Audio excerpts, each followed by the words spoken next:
The annals of history often resonate with echoes of antiquity, none more captivating than the whispered tales of ancient Greece.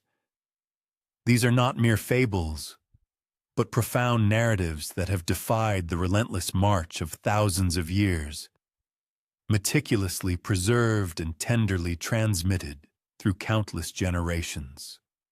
Much like cherished heirlooms or the comforting warmth of a blanket, passed from parent to child.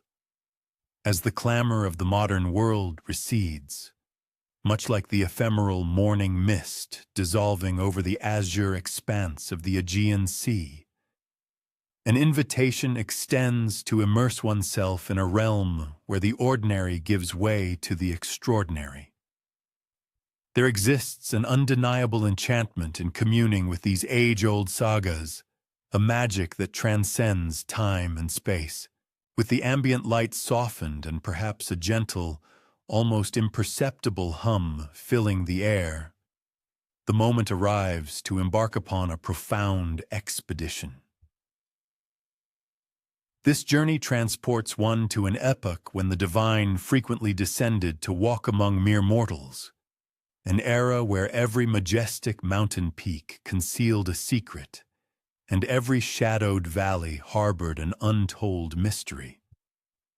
One might envision traversing the very heart of an ancient Greek forest, a primeval sanctuary where the air is redolent with the sharp perfume of pine needles mingling with the earthy fragrance of wild herbs. Above, the sun's golden rays pierce the dense, verdant canopy, dappling the forest floor with shifting patterns of warmth and light. It is within this secluded domain, a territory seldom trespassed by mortal foot, that the inaugural narrative unfolds, a place held most dear by the formidable goddess Artemis. Unlike her Olympian counterparts, who often reveled in the bustling social milieu of Mount Olympus, with its grand banquets and tempestuous disputes, Artemis cultivated a profound detachment. As the revered goddess of the hunt and the fierce protector of untamed creatures, her paramount desire was for solitude and an inviolable personal space. While her divine brethren engaged in their elaborate revelries and dramatic confrontations, Artemis found solace and purpose within the serene embrace of the wilderness, accompanied only by her loyal retinue of hunting companions. On this specific afternoon, the huntress had pursued her quarry since the first blush of dawn. Her iconic silver bow, a masterpiece of divine craftsmanship, shimmered with a cool luminescence amidst the dappled sunlight, while her disciplined pack of hunting hounds moved with an almost ethereal silence through the dense underbrush. Yet, as the sun ascended to its zenith, marking the midday hour, the goddess yearned for a respite, a moment of profound personal restoration. She was, in essence, preparing for a sacred ablution. Nestled deep within this sylvan expanse, concealed by a verdant cascade of hanging willow branches, lay Artemis's clandestine bathing pool. Its waters, perpetually cool and astonishingly clear, were sustained by a natural spring that gurgled forth from the earth's profound depths. The pool's bed was lined with an array of smooth, polished stones, while velvety moss clung tenaciously to the rocks encircling its pristine edge. It was a place imbued with such an exquisite, hushed sanctity that even in utter solitude, one would instinctively feel compelled to speak in reverent whispers. With a deliberate motion, Artemis parted the concealing willow branches, stepping into the serene embrace of her hidden sanctuary.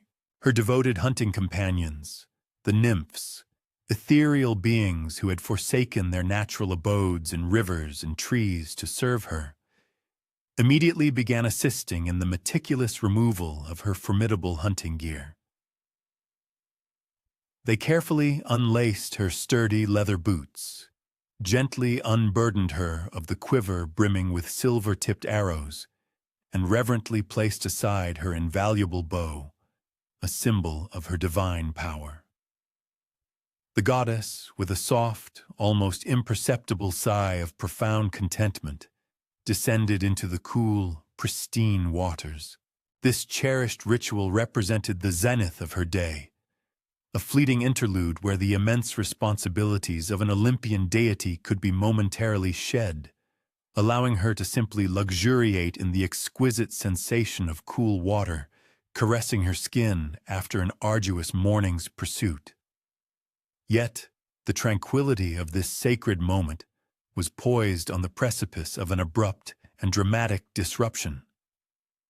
Not far distant, crashing through the dense undergrowth with a significant lack of the goddess's inherent grace, was a young mortal hunter named Actaeon, a man of considerable skill in the pursuit of game. Actaeon possessed a notable deficiency in situational awareness. He had spent the entire morning in relentless pursuit of a particularly elusive deer, diligently tracing its hoofprints ever deeper into the labyrinthine heart of the forest. His eager hunting dogs, their noses pressed firmly to the ground, surged ahead, their entire being consumed by the intoxicating allure of the scent trail. However, what remained tragically unknown to Actaeon was the profound sanctity of the territory he was inadvertently invading. This specific quadrant of the forest was consecrated to Artemis, a divine preserve where the presence of mortals was unequivocally forbidden. Naturally, no overt markers or warnings were erected. This was the untamed expanse of ancient Greece, not a meticulously signposted modern nature preserve. Nevertheless, an undeniable current of ancient power permeated the very air, an intangible yet potent sensation that, had he been attuned to it, should have unequivocally urged him to retreat. Driven by the faint, alluring murmur of running water, Actaeon forced his way through an especially dense thicket of bushes. His mind was singularly focused on the elusive deer, speculating that his quarry might have paused for refreshment. The sudden silence of his usually boisterous dogs, a signal he typically associated with an imminent encounter with prey, further fueled his anticipation. And then, with an abruptness that shattered the forest's quietude, he found himself standing utterly exposed at the very edge of Artemis's hidden pool. For a suspended instant, the very fabric of time appeared to cease its relentless flow. Artemis, divine and unveiled in the crystalline waters, encircled by her attendant nymphs, raised her gaze to confront this utterly unforeseen trespasser. Her initial expression was one of profound, unadulterated shock, her luminous silver eyes widening imperceptibly before swiftly contracting into a dangerously piercing stare, a clear harbinger of divine wrath. One might reasonably assume that Actaeon, faced with such a profound revelation, would have instantly offered profuse apologies and retreated with utmost haste. Such a response would have been the epitome of prudence. Instead, he remained transfixed, rooted to the spot, his gaze unwavering. Perhaps he was too overwhelmed by the sheer unexpectedness of the moment to react, or perhaps he was utterly spellbound by the ethereal vision of an actual goddess. It is also conceivable that his mind simply struggled to reconcile the reality before him. Artemis's nymphs, with gasps of alarm, instinctively moved to interpose themselves between their mistress and the audacious gaze. But it was tragically futile. Actaeon had already witnessed that which no mortal was ever destined to behold. And Artemis, the formidable goddess of the hunt and the uncompromising guardian of her own inviolable privacy, was consumed by an incandescent fury. A crucial characteristic of the Olympian deities, however, was their distinct preference for inventive and often terrifying forms of retribution over mere vocal admonishment when provoked. Artemis, in particular, was renowned for her unparalleled ingenuity in devising punishments for those who dared to infringe upon her sacred solitude. With an almost imperceptible movement, she reached down, scooping a handful of the cool spring water. Yet, as the liquid rested within her divine palms, it began to radiate an ethereal glow, imbued with an unmistakable surge of celestial power. Then, without uttering a single word, she unleashed the enchanted water, flinging it with deliberate precision directly into Actaeon's bewildered face. The divine water struck Actaeon like a sudden cascade of liquid starlight. For a fleeting instant, he registered nothing beyond the initial coolness against his skin. Then, with an unnerving slowness, a profound and utterly alien sensation began to course through his being. The first terrifying manifestation appeared in his reflection upon the still surface of the pool, where his familiar human visage should have been. Instead, a monstrous alteration stared back. His nose elongated and darkened, his ears grotesquely enlarged and shifted, migrating to the crown of his head.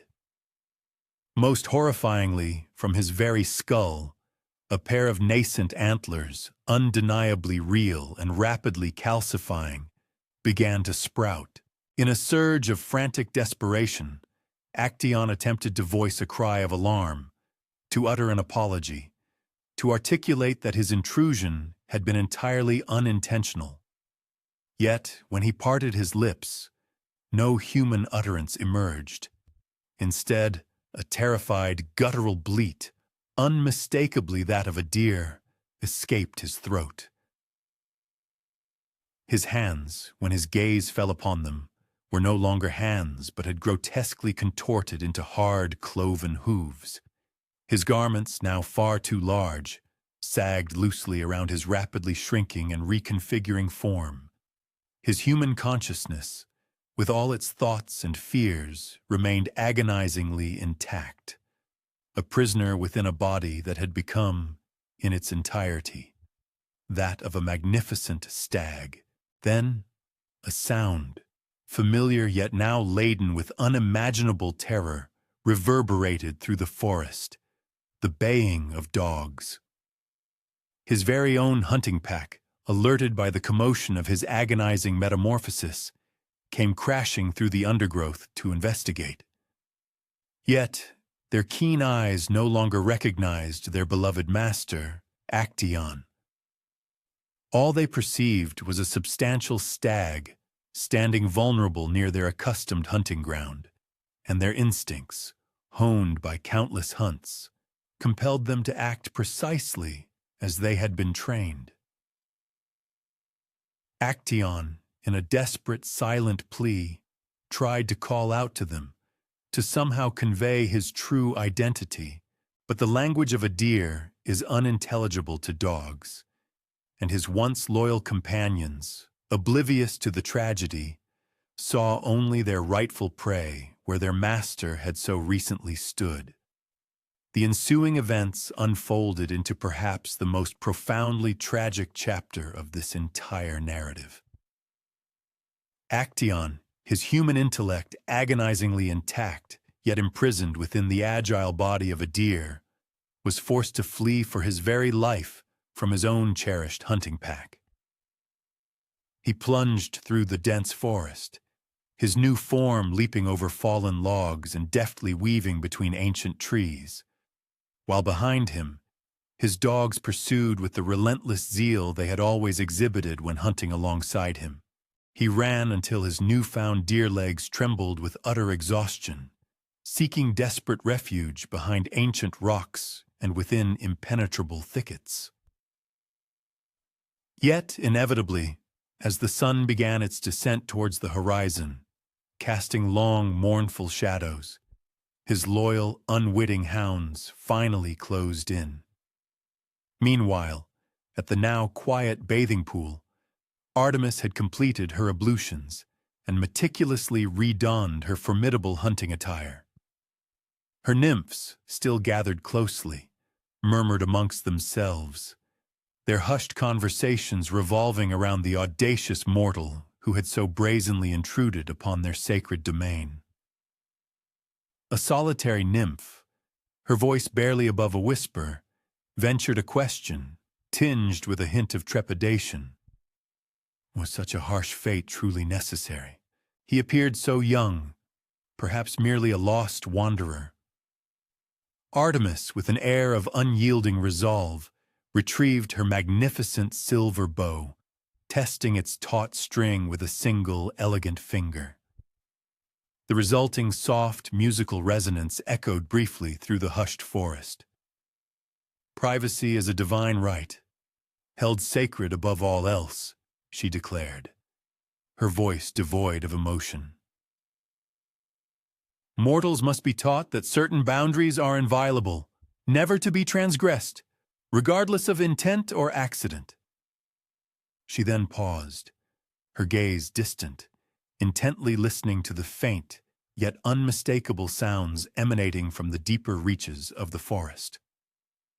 From afar, the triumphant baying of dogs carried on the wind, a sound whose grim implication was not lost on the goddess.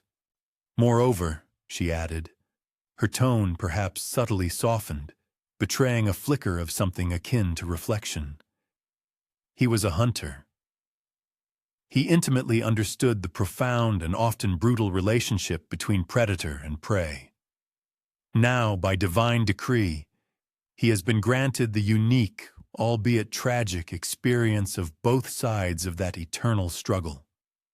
As the deepening twilight descended upon the ancient forest, cloaking the landscape in lengthening shadows, Artemis and her retinue vanished seamlessly into the sylvan gloom between the towering trees. They left behind only the ceaseless, gentle murmur of the bubbling spring and the melancholic whisper of the wind sifting through the slender willow branches, a haunting echo of the day's profound tragedy. Yet, this chilling narrative compels deeper contemplation, prompting one to question the true motivations behind such a severe divine judgment. Was Artemis merely safeguarding her sacred privacy, or did a more profound, perhaps even symbolic act unfold within that ancient forest? In the pervasive belief system of the ancient world, it was widely held that the gods frequently employed such brutal lessons to impart crucial truths to mortals concerning reverence, the inviolability of boundaries, and the inescapable repercussions of one's actions. And what of Actaeon's own culpability? Certain renditions of the myth insinuate that his innocence was not absolute, suggesting he may have deliberately sought out the goddess, driven by a forbidden desire to glimpse her divine form. Conversely, other accounts maintain that he was genuinely a lost hunter, an unfortunate soul who merely stumbled into the wrong place at the most inauspicious moment, his fate sealed by an instant of ill-fated curiosity. The enduring ambiguity surrounding Actaeon's intent leaves a haunting question mark over the true justice of his terrible transformation, inviting endless interpretation of this ancient and cautionary tale. One might contemplate whether the retribution meted out by Artemis was justly proportionate, or if it represented an unduly severe consequence for what could arguably be considered an unwitting transgression. Furthermore, an individual might ponder their own reaction if placed in Actaeon's perilous predicament. Would one have instinctively fled the instant the forbidden sight registered, or would the sheer, overwhelming spectacle have rendered one utterly paralyzed by awe? This profound inquiry into the fairness of divine judgment seamlessly transitions into a far more sinister narrative, one steeped in dynastic apprehension and the dreadful deeds mortals, or indeed immortals, are driven to commit when gripped by the paralyzing fear of relinquishing authority. Should Artemis's stern treatment of Actaeon seem harsh, the chilling account of Cronus and his horrific actions against his own progeny is poised to eclipse such an impression. Let us journey back through the annals of time, retreating to the primordial epoch that constituted the genesis of existence according to ancient Greek cosmology. This era predated the majestic reign of Zeus upon Mount Olympus, preceding the construction of sacred temples or the emergence of human settlements. Indeed, even before humanity itself walked the earth. During these nascent ages, the world was governed by formidable entities known as Titans, colossal, immensely powerful beings who were the direct offspring and subsequent generations of Gaia, the earth personified. Among these colossal rulers, Cronus held the undisputed position as the sovereign king.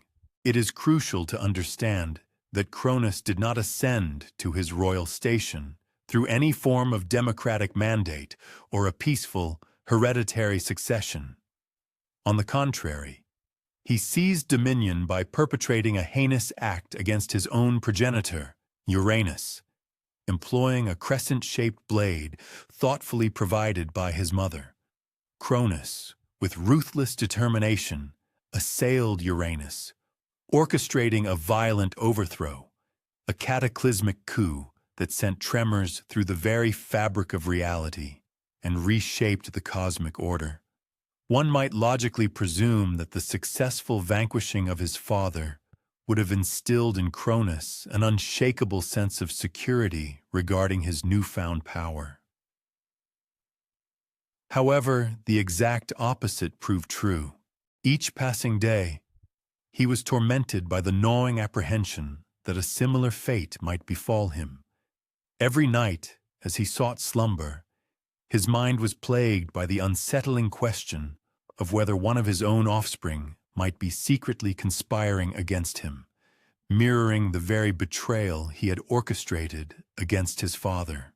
Then, a fateful day arrived, when Cronus received a prophetic utterance that made his existing anxieties seem trivial by comparison.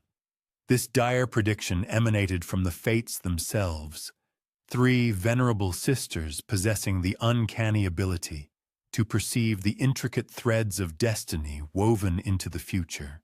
Their message was stark in its simplicity, utterly terrifying in its implications, and utterly impossible to disregard. One of your children is destined to usurp your throne, just as you usurped your father's. In the face of such unsettling revelations about future events, most beings might endeavor to alter their conduct in an effort to avert the foretold calamity. They might choose to cultivate a more benevolent parental approach, or to nurture their progeny with greater affection and diminished fear. Cronus, regrettably, opted for a far more direct and brutal methodology. He concluded that if he possessed no children, then no child could ever pose a threat to his reign. Yet, a significant impediment presented itself. Cronus was already united in marriage with his sister Rhea, a marital custom seemingly conventional among the Titans. Furthermore, she was already carrying their inaugural offspring. Consequently, Cronus devised a scheme that was simultaneously straightforward in its conception and utterly appalling in its execution. He would permit the children to be born, and then, without hesitation, he would consume them. Envision the harrowing tableau when their firstborn, a daughter christened Hestia, entered the world. Rhea, physically spent from the rigors of childbirth, yet radiant with the burgeoning euphoria of new motherhood, tenderly cradled her infant, her gaze lingering lovingly upon the tiny, flawless countenance. She undoubtedly conjured visions of the myriad wonders she would impart to her daughter, the countless realms they would explore hand in hand, the boundless affection they would share. It was at this poignant moment that Cronus strode into the chamber. "Present me with the child," he commanded, his voice a deep, resonant rumble befitting a Titan. Rhea, in her innocence, must have believed he wished to embrace his daughter, to bestow upon her a father's blessing and a warm welcome into existence. Instead, Cronus seized the infant in his colossal hands, opened his mouth to an impossibly cavernous expanse, and, in one terrifying gulp, devoured little Hestia whole.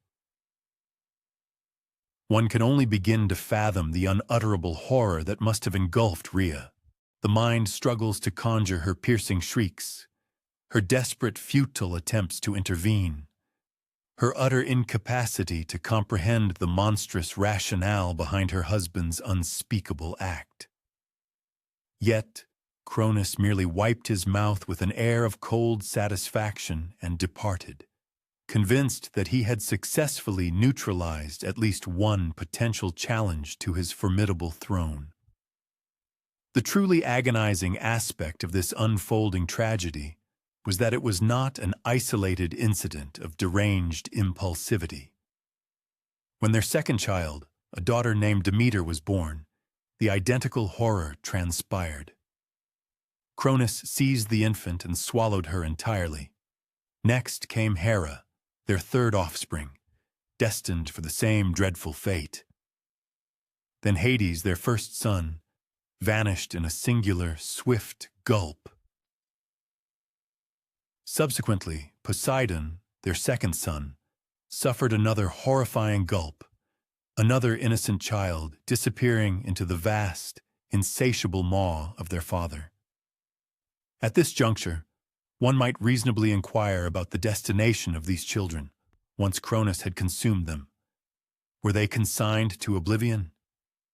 The answer is simultaneously unsettling and, paradoxically, offers a strange modicum of solace, for Cronus was an immortal Titan, and his children too possessed inherent immortality. Thus, when he ingested them, they did not perish. Instead, they found themselves incarcerated within his stomach, alive, yet perpetually confined within an eternal, oppressive gloom. Imagine the plight of such an infant, fully conscious, capable of thought, able to perceive the presence of their siblings in the surrounding darkness. Yet, utterly incapable of escape, unable to mature, forbidden from exploring the vast world, condemned to an existence of waiting within the warm, cramped confines of their father's interior. Meanwhile, Rhea's despair and anguish intensified exponentially with each successive child she lost. She implored Cronus to desist from his barbarous acts. She attempted to conceal herself when her labor pains commenced. She desperately appealed to other Titans for assistance, but Cronus reigned supreme, and the pervasive terror he inspired rendered everyone too fearful to intercede. By the time Rhea was expecting her sixth child, a profound realization dawned upon her. She had to deviate from her previous, unsuccessful strategies. She simply could not endure the agony of losing yet another infant to her husband's paranoid, insatiable hunger. Consequently, she conceived a scheme that was both ingeniously clever and fraught with immense peril. When the time approached for the birth of her sixth child, Rhea did not return to their regal palace. Instead, she journeyed to a secluded cave nestled on the remote island of Crete. There, enveloped by the supportive presence of benevolent nymphs who helped to suppress the sounds of childbirth, she brought forth a son. she bestowed upon him the name Zeus. However, instead of conveying baby Zeus back to his father, Rhea meticulously enveloped a substantial stone in infant blankets. She painstakingly ensured that the stone possessed the approximate dimensions and heft of a newborn. She even adorned it with a tiny cap, so that from a distance it would convincingly resemble a genuine infant. With her deception carefully prepared, she then returned home and presented this fabricated baby to Cronus. One might naturally assume that a father would possess the discernment to distinguish between a living infant and a rock swaddled in cloth.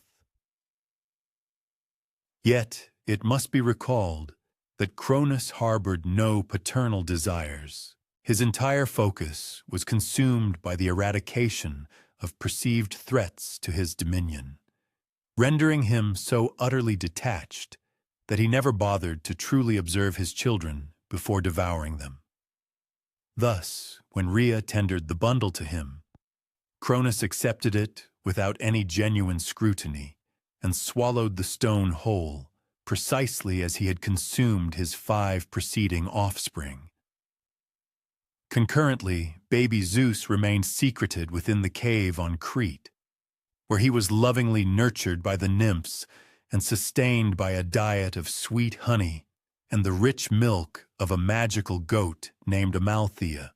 With each passing day, he steadily augmented his size and strength, and with each passing day, Rhea visited him in clandestine fashion, recounting tales of his siblings held captive within their father's stomach. As Zeus matured from an infant into a vigorous young man, he assimilated the grim knowledge of his father's profound fear and the heinous deeds that fear had compelled him to commit. And so, with deliberate calculation, Zeus began to meticulously formulate his retribution. Yet a particularly intriguing dimension of this narrative lies in its deeper implications. Zeus was not solely driven by the desire to chastise his father for his cruelty. He was also propelled by a noble ambition to liberate his incarcerated brothers and sisters. In stark contrast to Cronus, who perceived his offspring as nothing more than potential adversaries, Zeus regarded them as cherished family members who merited their freedom. The profound question that gnawed at Zeus as he meticulously planned his course of action was this: was he irrevocably fated to mirror his father's tyrannical nature? Would the act of overthrowing Cronus merely transform him into another ruthless sovereign, condemned to a future of fear and the eventual destruction of his own children? Or could he, through sheer force of will and righteous intention, finally rupture the insidious cycle of violence that had been tragically bequeathed from Uranus to Cronus, and now perilously threatened to perpetuate itself through him? One is compelled to ponder the psychological impetus that drives an individual to perceive their own progeny as adversaries. Is it solely an acute apprehension of losing authority, or does it stem from a more profound, inherent deficiency, a fundamental inability to prioritize the affection for others above one's own precarious sense of security? Speaking of these inescapable cycles of violence and their unforeseen repercussions, our subsequent narrative commences with an outcome of breathtaking beauty, astonishingly emerging from one of the most brutal acts chronicled in all of mythological lore. The ancient Greeks, it seems, often conveyed a profound philosophical insight. Even the most horrific events possess the potential to birth something truly magnificent. Does one recall the dramatic overthrow of Uranus by Cronus, accomplished with that distinctive curved blade? Well, the venerable ancient storytellers possessed remarkably precise notions concerning the aftermath of that intensely violent moment. They posited that when Uranus sustained his grievous wound, Droplets of his immortal blood cascaded into the vast, churning sea. And from this divine ichor, mingling with the ethereal foam and saline waters of the ocean, something utterly miraculous began its formation. Envision the scene, the tranquil expanse of the Mediterranean Sea on a morning so utterly placid that its surface resembled a vast sheet of polished glass. The sun, a nascent orb, was just beginning its ascent, suffusing the heavens with tender hues of rose and burnished gold. Gentle ripples kissed the shoreline, depositing the customary treasures that the ocean frequently yields: fragments of smooth sea glass, intriguing conch shells, and intricate tangles of seaweed.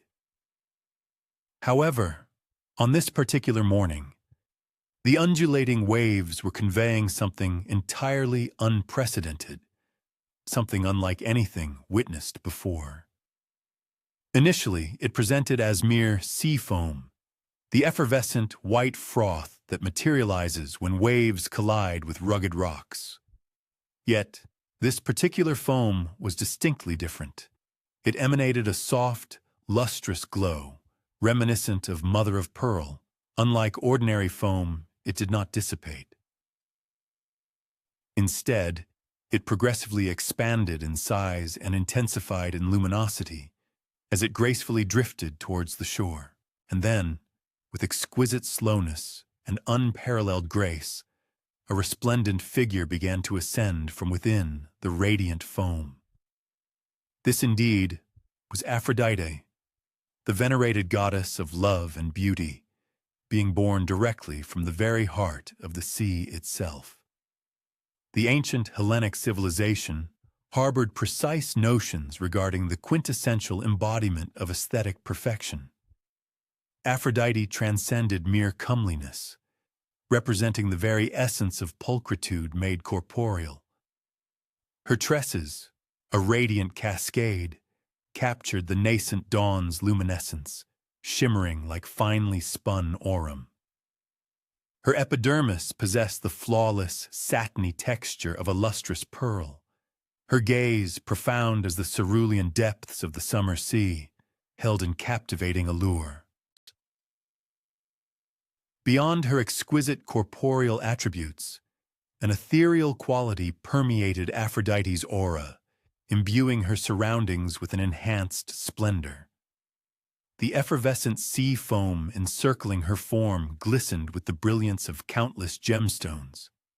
Even the unremarkable conches scattered at her feet were instantly transformed into objects of immense value, resembling rare jewels. Avian creatures, such as the gulls soaring above, executed their aerial maneuvers with an unprecedented elegance in her proximity. Upon Aphrodite's initial contact with the littoral expanse, flora erupted spontaneously from the indentations left by her feet. These were no ordinary blossoms, but resplendent roses. These particular roses exhibited an unparalleled beauty and an intoxicating aroma, surpassing any previously witnessed by mortals. Indeed, the terrestrial sphere itself appeared to commemorate her momentous advent with profound jubilation. However, a particularly intriguing facet distinguishes this pivotal juncture.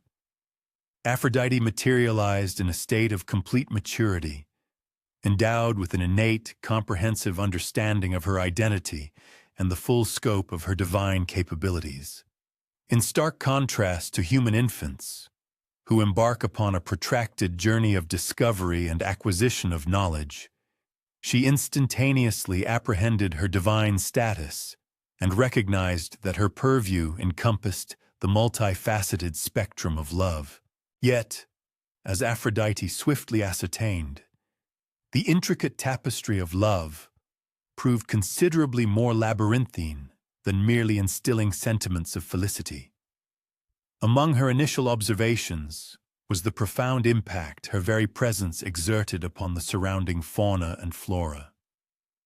A duo of dolphins, previously navigating the coastal waters, abruptly commenced an intricate and highly coordinated courtship ritual, executing synchronized leaps and spins through the aqueous medium with remarkable elegance. Similarly, two gulls, previously embroiled in a contentious dispute over a captured fish, instantaneously abandoned their antagonism, opting instead to engage in mutual preening, a gesture of newfound affection. Even the botanical world demonstrated a perceptible responsiveness to her pervasive influence. Creeping tendrils, which had been extending in divergent trajectories, spontaneously began to interlace, forming a verdant embrace. Solitary arboreal specimens, previously isolated, now inclined themselves towards adjacent trees, as if yearning for communion or fellowship. Yet Aphrodite's divine perception extended beyond overt manifestations, allowing her to discern a pervasive undercurrent of solitude permeating the entirety of existence. From the boundless ocean stretching behind her, she apprehended the profound isolation of myriad aquatic beings, navigating the immense silent abysses in solitary fashion. Conversely, on the terrestrial expanse before her, she perceived the plight of various creatures and ethereal entities who had never known the solace of genuine fellowship. Most remarkably, and indeed most mystifyingly, she possessed the capacity to intuit the intricate emotional states of her divine brethren, despite having never encountered them physically.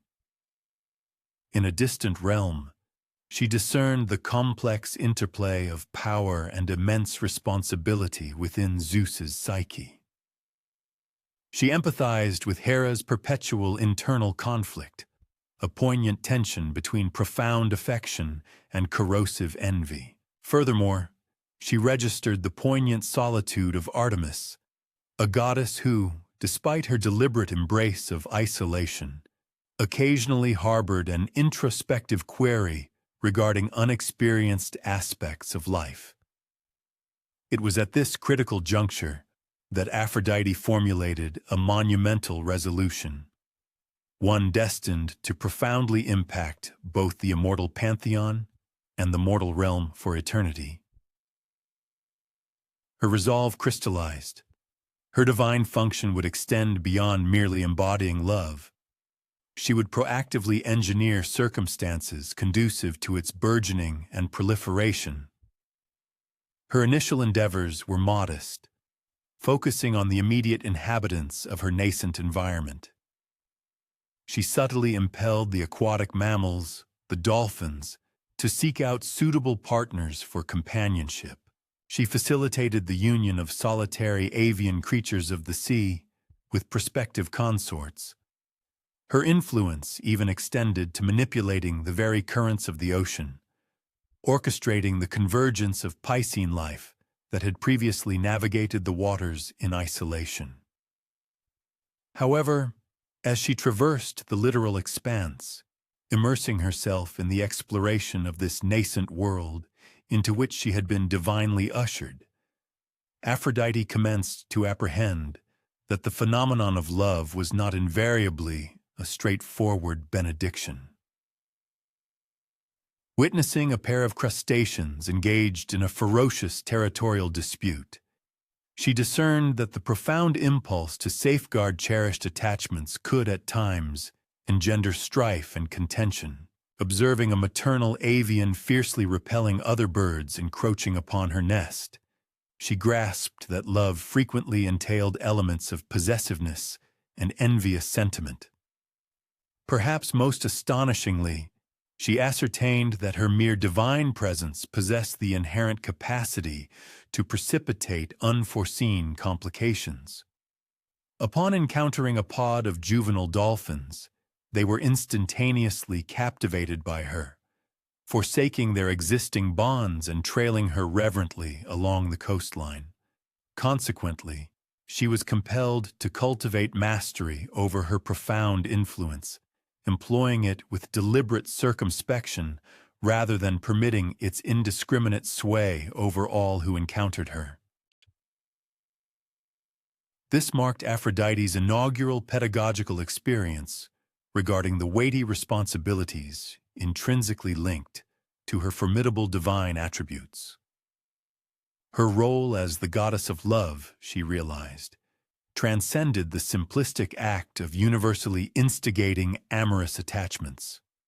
Rather, it necessitated a profound comprehension of the intricate equilibrium between ardent desire and respectful deference, between fervent passion and judicious wisdom, and ultimately between facilitating unions and honoring individual autonomy in forging one's own trajectory. As the celestial orb ascended further into the azure expanse, Aphrodite became acutely aware of the imperative to establish her rightful position within the divine pantheon.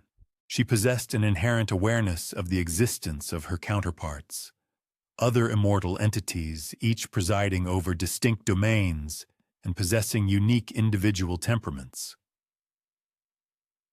However, she also presciently grasped that her advent would inevitably recalibrate the intricate dynamics of their interrelationships in ways utterly unforeseen. Indeed, what ramifications ensue when the very embodiment of love makes her appearance amidst a divine family already replete with its own intricate and often tumultuous relational complexities? Furthermore, what transpires when an entity endowed with the profound ability to sway emotional states integrates into an assembly of potent deities not always adept at regulating their own volatile sentiments? Aphrodite paused at the demarcation of land and sea, her gaze first sweeping across the boundless oceanic expanse from which she had emerged, then shifting towards the terrestrial realm where her nascent existence beckoned. The gentle breeze playfully tousled her lustrous golden tresses, while a continuous efflorescence of roses persisted at her feet. She embodied unparalleled beauty, formidable power, and eternal immortality. Yet paradoxically, she found herself in a profound sense utterly solitary. She constituted a singularity, the sole entity whose fundamental nature was love incarnate. How, then, does one forge authentic connections when one's very existence inherently sways the emotional responses of others? How can one ascertain the genuine affection of another, distinguishing it from a mere reactive response to one's inherent divine essence? Such profound inquiries accompanied Aphrodite as she embarked upon her initial terrestrial journey, moving away from the ocean's embrace and towards the celestial heights of Mount Olympus, where the assembled deities awaited, blissfully unaware of the impending arrival of love personified. Intriguingly, these very quandaries resonate with the existential struggles humanity continues to confront in the contemporary era. How does one achieve equilibrium between the inherent yearning for affection and the imperative to maintain one's genuine self? How can we accurately discern the authenticity of our emotional attachments, differentiating them from transient reactions to superficial allure? And how can we extend profound affection to others while simultaneously safeguarding the integrity of our individual identities? These contemplations regarding identity and genuine selfhood serve as a fitting prelude to one of the most formidable and terrifying ordeals ever confronted by Zeus. This was a titanic confrontation that not only challenged his immense power, but also rigorously scrutinized his fundamental claim to cosmic dominion. For on occasion, the most dire menaces do not emanate from familial perfidy or amorous entanglements, but rather from primordial forces of unadulterated anarchic devastation. At this juncture, Zeus had already achieved a monumental triumph, having successfully deposed his progenitor, Cronus, liberated his brethren from their ghastly confinement within their father's maw, and solidified his preeminent position as the sovereign ruler of the Olympian deities. One might reasonably surmise that this period would afford Zeus an opportune moment to repose and savor the fruits of his hard-won triumph. However, contrary to such expectations, it was precisely at this point that Gaia, the primordial earth herself, resolved to ascertain whether Zeus was genuinely worthy of his newly claimed dominion. It must be understood that Gaia, the venerable Earth Mother, had for countless generations been a somber witness to the incessant internecine conflicts plaguing her progeny and their descendants. Initially, Uranus had exhibited egregious cruelty towards his own offspring. Subsequently, Cronus had violently usurped Uranus's authority. And presently, Zeus had replicated this pattern, deposing Cronus with an equally brutal application of force. This perpetual cycle of familial brutality had wearied Gaia profoundly, and she harbored a particular resentment stemming from Zeus's decision to incarcerate many of her other children, the mighty Titans, within the abyssal, lightless chasm of Tartarus, deep within the underworld. Consequently, Gaia resolved to forge a formidable champion, an entity capable of vanquishing Zeus decisively and permanently. The objective was not for this champion to assume Zeus's dominion, but rather to utterly dismantle the very notion of divine monarchy, thereby severing the perpetual chain of violent struggles for supremacy. She withdrew to the profoundest subterranean caverns, regions where the geological strata remained in a molten state, and the atmosphere visibly pulsed with intense geothermal heat. Within this volcanic grotto, illuminated solely by the infernal luminescence of subterranean lava flows, Gaia embarked upon her most audacious act of creation to date. She meticulously collected primordial clay from the abyssal ocean trenches, commingled it with the incandescent fire from the very nucleus of the earth, and then imbued this composite with the totality of her incandescent fury, her profound exasperation, and her resolute yearning for the cessation of divine despotism. The monstrous progeny that materialized from this arduous genesis was an entity utterly unprecedented in existence, and one devoutly hoped would never again grace the annals of time. Designated Typhon, this being was conceived as the quintessential anti-theistic force, a perfect antithesis to divine order. Envision the most colossal mountain peak imaginable, then imbue it with sentience, mobility, and an overwhelming capacity for malevolence. Typhon's gargantuan stature was such that, when fully erect, his crown brushed against the celestial constellations. His eyes blazed with an infernal intensity, akin to diminutive stellar bodies. In lieu of conventional hair, a writhing mass of venomous serpents constituted his scalp, each individual serpent possessing sufficient potency to dispatch 100 human lives with a solitary envenomated strike. However, arguably the most petrifying aspect of his anatomy lay in his formidable appendages. From his elbows downwards, in place of typical arms and hands, Typhon manifested 100 serpentine dragon heads. Each of these draconic heads possessed the horrifying ability to emit a distinct form of devastation. Some exhaled searing flames, others noxious gases, and still others a glacial gale capable of instantly petrifying living organisms into solid ice.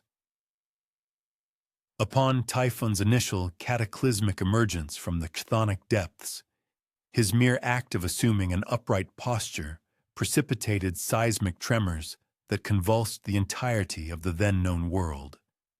His terrifying bellow, emanating not solely from his primary maw, but amplified by the collective 100 mouths of his draconic handheads, achieved such an astounding decibel level that it fractured colossal mountain ranges and triggered widespread avalanches across distances spanning thousands of miles. The initial encounter between the Olympian gods and the formidable Typhon, as the monstrous entity lumbered towards their celestial abode, was met not with a defiant stand, but with an immediate and precipitous flight. Indeed, these were the very same divine beings who had once triumphed over the colossal Titans, who wielded control over the earth-shattering force of lightning, commanded the tremors that shook the very ground, and held sway even over the shadowy depths of the underworld. Yet Typhon represented an entirely different order of menace. He transcended mere power. He was, in essence, the very embodiment of unadulterated chaos, a force of destruction unleashed for its own sake, threatening to unravel the intricate tapestry of existence they had so painstakingly woven. In a desperate scramble for survival, each of the Olympian deities sought refuge in the ancient land of Egypt, where they cunningly adopted various animal forms to elude Typhon's relentless and all-seeing gaze. The goddess of love, Aphrodite, transformed herself into a glistening fish, slipping into the cool waters. Apollo, the radiant god of music and light, took the shape of a watchful crow. Artemis, the huntress, became a sleek and agile cat. Even Ares, the fearsome god of war, renowned for his martial prowess, found himself compelled to assume the guise of a wild boar, seeking concealment in the most remote reaches of the vast Nile Delta. However, Zeus, the king of the gods, stood apart from his fleeing brethren. He did not succumb to the urge to escape. It was not that he was devoid of fear. The ancient chronicles unequivocally state that Zeus was gripped by a profound terror of Typhon. But he possessed a singular insight that eluded the others. He understood that to retreat from this pivotal confrontation, to allow Typhon to obliterate Mount Olympus and everything they had painstakingly established, would be to grant Gaia her ultimate victory. The glorious age of the gods would draw to a definitive close, and the world would regress into an abyss of primordial, untamed chaos. Thus, Zeus remained, a solitary figure upon the highest pinnacle of Mount Olympus, his potent thunderbolts crackling with raw energy in his grasp, patiently awaiting the arrival of his formidable adversary. When the titanic struggle finally commenced, it was a spectacle of unparalleled ferocity, unlike anything the world had ever witnessed. Zeus unleashed a relentless barrage of lightning bolts at Typhon, each incandescent flash brilliant enough to momentarily blind any mortal observer and accompanied by a deafening peal that reverberated across continents. Yet Typhon seemed scarcely to register their impact. While the searing strikes left scorched patterns upon his craggy, formidable hide, they did little to impede his relentless advance. Simultaneously, Typhon's 100 serpentine heads spewed forth a terrifying array of elemental destructions upon Zeus, flames so intense they could instantly liquefy solid bronze, a noxious poison that caused vegetation to wither and perish for miles around, and an icy blast so frigid it could crystallize the very air itself. Zeus was compelled to employ every ounce of his legendary speed and agility simply to evade immediate annihilation within the initial moments of their cataclysmic engagement. The epic conflict endured for days, then stretched into weeks, a relentless display of divine might. The ceaseless roar of Zeus's thunderbolts and the guttural bellowing from Typhon's myriad heads conjured up colossal storms that inundated entire regions. The immense thermal energy emanating from their battle caused the snowcaps on distant mountains to melt and cascade. The very crust of the earth fractured and cleaved under the sheer force of their impacts. Yet gradually, a profound realization dawned upon Zeus.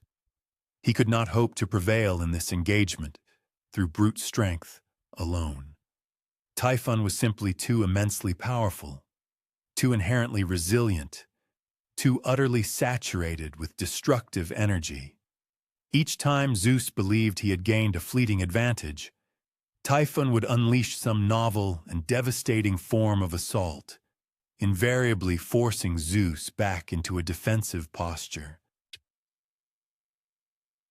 It was then that Zeus's mind recalled a piece of ancient wisdom imparted to him long ago by his grandmother, Gaia, before their relationship had soured into enmity. She had once revealed that the earth itself was the quintessential fount of power, but also that this very earth could be ingeniously manipulated against those who sought only to destroy rather than to nurture and protect. Consequently, instead of persisting in his attempts to utterly obliterate Typhon, Zeus embarked upon an entirely different strategy. He began to wield his lightning not merely as instruments of direct harm, but rather as precision tools. He struck the ground in the vicinity of Typhon, not aiming to wound the colossal monster directly, but instead orchestrating colossal rock slides and cascading avalanches. Initially, this novel approach appeared utterly futile. Typhon effortlessly pulverized the falling boulders as if they were insignificant pebbles. However, Zeus persisted, striking repeatedly, continuously instigating landslides, and tirelessly piling stone upon stone. Gradually, almost imperceptibly, the accumulated rocks began to encircle and mound around Typhon's massive feet. It required another full week of unremitting lightning strikes from Zeus, but eventually, he succeeded in burying Typhon up to his waist in a formidable mass of loose rock and debris. The monstrous entity continued to rage, still breathing forth destruction from its dragon heads, but its mobility had been irrevocably curtailed. It was at this crucial juncture that Zeus executed his final, desperate maneuver. Rather than attempting to slay Typhon, a feat that might have proven utterly impossible, Zeus harnessed his formidable dominion over earthquakes to cleave open the very earth beneath the now immobilized monster. Then, with a single, cataclysmic lightning strike, more potent than any he had ever conjured before, he caused an entire mountain to collapse directly upon Typhon. The colossal mountain that descended upon Typhon was none other than Mount Etna, and according to the ancient Hellenic narratives, Typhon remains eternally imprisoned beneath its formidable weight. Every instance the volcano erupts, they recounted, is attributed to Typhon's continued presence deep within, still seething with rage, still exhaling fiery breath, and perpetually striving to break free from his subterranean confinement. Yet what lends particular intrigue to this ancient saga is the manner of Zeus's triumph. He prevailed not by virtue of superior physical might over Typhon, but through the application of superior intellect. His victory was secured through the exercise of profound patience rather than sheer power, by thinking strategically instead of merely fighting with greater ferocity. When the other gods eventually returned from their Egyptian sanctuary and discovered Zeus, utterly exhausted but undeniably triumphant amidst the ravaged landscape, They inquired how he had managed to vanquish a foe that had instilled such abject terror in all of them. Zeus's response was remarkably succinct. "I did not defeat him by being more powerful. I defeated him by remembering what I was fighting for." And perhaps this profound lesson resonates far beyond the confines of ancient mythology. Occasionally, the most formidable challenges we encounter in our lives cannot be surmounted simply by exerting more effort or by striving to be physically stronger. Sometimes, they demand a moment of introspection, a period of careful deliberation, and a conscious recollection of what truly holds significance for us.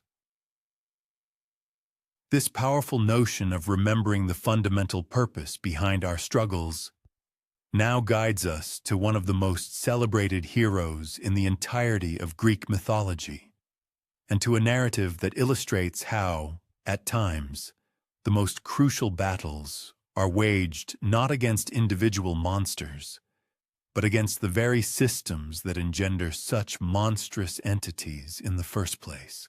Let us now journey from the exalted realm of the gods to the more grounded world of mortals, specifically to the enchanting island of Crete, where King Minos held sway with a reputation for wisdom, immense wealth, and a terrible secret meticulously concealed beneath the foundations of his opulent palace. This clandestine truth was known as the Labyrinth, and it represented the most intricate and bewildering maze ever conceived. Designed by the legendary master craftsman Daedalus, it comprised a sprawling, subterranean network of convoluted corridors, innumerable dead ends, and deceptive false passages, so utterly disorienting that any individual who ventured within its confines would inevitably become hopelessly lost within mere minutes. And at the very heart of this bewildering labyrinth resided a creature that ought never to have existed, a being known as the Minotaur. Now, the Minotaur's own narrative was itself a poignant tragedy, born of divine retribution and the far-reaching consequences of human transgression. King Minos had, at an earlier point, incurred the wrath of the sea god Poseidon. Poseidon's vengeful act manifested as a cruel curse upon Minos' wife, causing her to develop an unnatural and consuming affection for a sacred bull. From this profoundly unnatural union, the Minotaur was born, a creature possessing the powerful physique of a man, but crowned with the fearsome head of a bull, endowed with human intelligence, yet perpetually driven by an insatiable, bestial hunger. King Minos, overwhelmed by shame and revulsion at this living embodiment of his family's curse, had commissioned Daedalus to construct the labyrinth as an inescapable prison for the creature. The Minotaur was thus condemned to an existence from which it could never escape, could never perish, could never attain peace, and could never be anything other than a tormented monster confined to eternal darkness. However, the tale acquires an even deeper layer of tragedy here. To appease the Minotaur's ravenous appetite, King Minos had imposed a dreadful tribute upon the proud city of Athens. Every 7 years, Athens was compelled to dispatch 7 young men and 7 young women to Crete, where they would be thrust into the bewildering depths of the labyrinth, destined to be hunted down and devoured by the monstrous Minotaur. One can only imagine the profound anguish this decree inflicted upon Athenian families. With each passing 7-year cycle, 14 families would suffer the unimaginable loss of their children to this horrific fate. The unfortunate victims were selected through a cruel lottery system, meaning that every family with young members lived in perpetual dread that their son or daughter might be the next to be chosen for sacrifice. It was into this deeply distressing situation that our hero, Theseus, stepped forward with resolute determination. Theseus was, in fact, the son of King Aegeus of Athens, but he had spent his formative years far removed from the royal palace, having been raised by his mother in a modest coastal town. He had only recently arrived in Athens, and upon his return had become aware of his royal lineage. Consequently, when the time arrived for the third installment of the terrible tribute to be sent to Crete, Theseus was witnessing this profound tragedy for the very first time. He observed as the 14 young Athenians were chosen by lot, their lives arbitrarily selected for sacrifice. He witnessed the heartbroken lamentations of their families and perceived the resigned despair etched into the countenances of the victims themselves. He listened intently as the older citizens explained that this was simply the unchangeable order of things, that there was no conceivable point in attempting to defy King Minos and his monstrous creation. However, Theseus, being young and not yet jaded by years of passively accepting the unacceptable, posed a deceptively simple question: why do we not simply refuse to send the tribute? The answer, he quickly ascertained, was that King Minos' naval power was overwhelmingly superior. Should Athens dare to withhold the tribute, Minos would undoubtedly launch an invasion and utterly devastate the city. It was deemed a lesser evil to sacrifice 14 young lives every 7 years than to risk the complete destruction of the entire populace.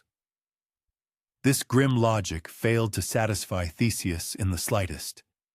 Instead, he made an announcement that sent shockwaves through everyone present, including his own father.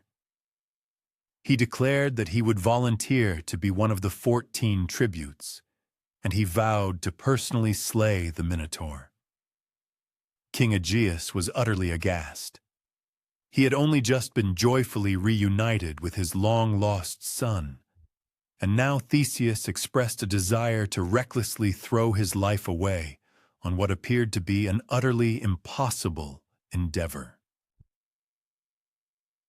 Dozens of young individuals had already been consigned to the labyrinth over the preceding years, and not a single one had ever re-emerged. Many among them had been highly trained warriors. What, then, led Theseus to believe he could succeed where all others had so tragically failed? Theseus's candid response unveiled a profound aspect of his character. He declared, "Perhaps I cannot slay the Minotaur, but I can ensure I am the final individual to perish in the attempt." It became evident that Theseus harbored a strategy far transcending mere combat with the monstrous entity. He had diligently assimilated all available intelligence concerning the labyrinth, engaging in discussions with Daedalus's former apprentices, meticulously acquiring knowledge regarding its intricate construction and convoluted layout. His conviction was that the true formidable challenge lay not in dispatching the Minotaur, but rather in extricating oneself from the labyrinthine confines afterward. Thus, upon the arrival of the ship bearing the 14 tributes in Crete, Theseus was not simply armed with conventional weaponry. He carried a humble spool of twine. Yet prior to delving into the celebrated stratagem of the thread, another facet of this narrative frequently eclipsed warrants attention. While Theseus meticulously prepared for his inevitable confrontation with the Minotaur, he inadvertently drew the gaze of an unforeseen individual, Ariadne, the royal daughter of King Minos. Ariadne had matured amidst an inescapable awareness of the Minotaur, the grim tribute, and the somber reality of the young individuals who vanished into the labyrinth every 7 years. However, she had never before encountered any of the victims directly. They were invariably sequestered from the royal household, regarded as little more than sacrificial animals rather than sentient beings. Her encounter with Theseus fundamentally altered her perception. For the very first time, she was in direct confrontation with someone on the precipice of death, destined to sate her family's monstrous appetite. Crucially, unlike the myriad others, Theseus was not passively accepting his doom. He was actively devising resistance. This realization ignited a profound ethical quandary within Ariadne. She possessed the means to preserve Theseus's life by assisting him in navigating the perilous labyrinth. However, such an act would entail committing an act of filial disloyalty against her father and potentially imperiling her own kin, should Minos uncover her treachery. Ultimately, Ariadne made a choice that would irrevocably shape her destiny. She concluded that certain societal structures are inherently indefensible, even if fighting against them meant forfeiting everything she had ever known. On the eve of Theseus's scheduled entry into the labyrinth, Ariadne clandestinely sought him out in his cell. She presented him with a singular item that Daedalus himself had bestowed upon her, an enchanted spool of twine imbued with the property of unerringly guiding its user back to its origin point, regardless of how far into the maze it was unspooled. "Tie one end to the entrance," she whispered conspiratorially. "Unroll it as you delve deeper into the maze. Once you have vanquished the monster, follow the thread back to freedom." But her aid extended beyond the magical artifact. She also furnished him with intricate insights into the Minotaur's habits, knowledge accessible only to someone who had matured within the palace walls. The creature, she revealed, was strongest during daylight hours, but became lethargic under the cloak of night. It possessed severely impaired vision, yet compensated with acutely developed olfactory capabilities. It was sufficiently cunning to devise snares, but also so fiercely proud that direct challenges would compel it to abandon strategy for unbridled brute force. The following morning, Theseus stepped into the maw of the labyrinth, bearing Ariadne's thread and her invaluable knowledge, but also burdened by the collective aspirations of everyone who had ever lost a loved one to King Minos's tyrannical regime. The labyrinth proved even more perplexing than he had anticipated. Its walls were intricately carved with illusory portals and misleading sigils. The corridors curved, branched, and doubled back upon themselves in configurations that flouted rational understanding. Even with the magical thread intended to guide him back, Theseus found himself uncertain of his bearings. Nevertheless, he persevered, forging ahead deeper and deeper into the maze, following the subtle auditory cue of the Minotaur's breathing and the potent olfactory signature of old bones and pervasive fear. Upon finally arriving at the labyrinthine core, Theseus found himself in a rotunda-like space illuminated by a solitary column of celestial illumination from far above. And there, reposing amidst a macabre cairn of skeletal remains, was the Minotaur. It was of more modest stature than Theseus had anticipated, yet possessed a surprising degree of anthropomorphic quality. The creature's physique was that of a robust masculine figure, bearing the indelible marks of countless skirmishes, but still exhibiting an unexpected fluidity of motion. Only the head was unmistakably grotesque. A colossal bovine cranium adorned with antlers honed to a sharpness capable of perforating metallic plating.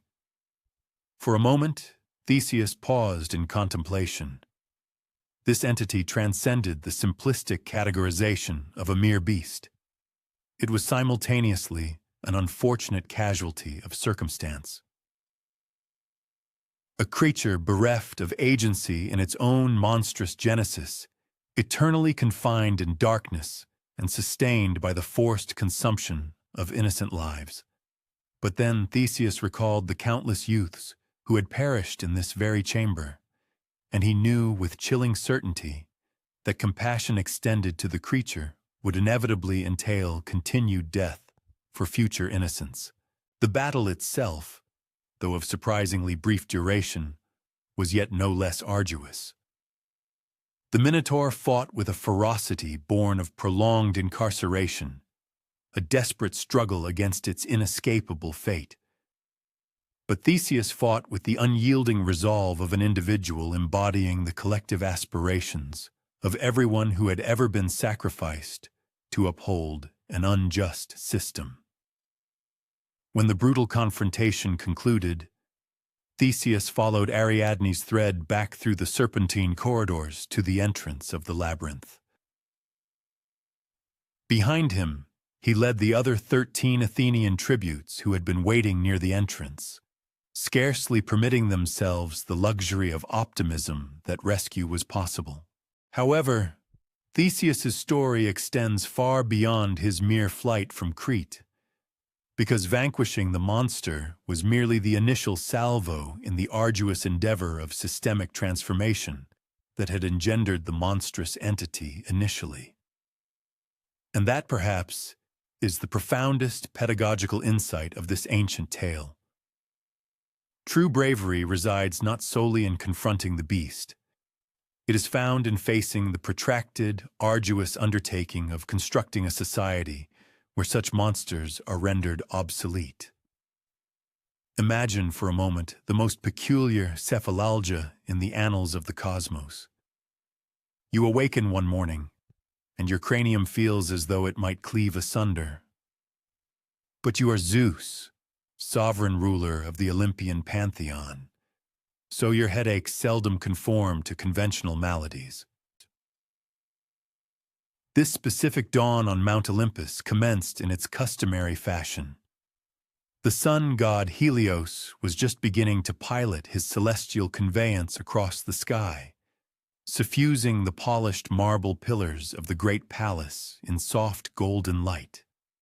Zeus had been traversing the grand corridors of his divine abode, one hand firmly clasped to his brow, striving to comprehend this unusual affliction that had been intensifying progressively over several solar cycles.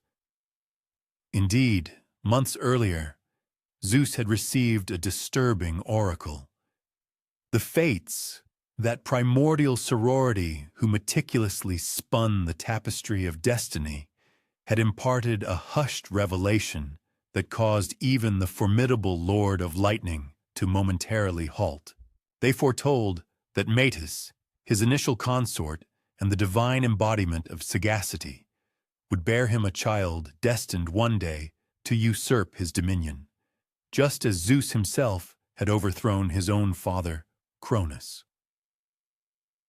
Zeus, ever the pragmatist in his own divine fashion, had done what seemed logical at the time, though it sounds quite strange to us now.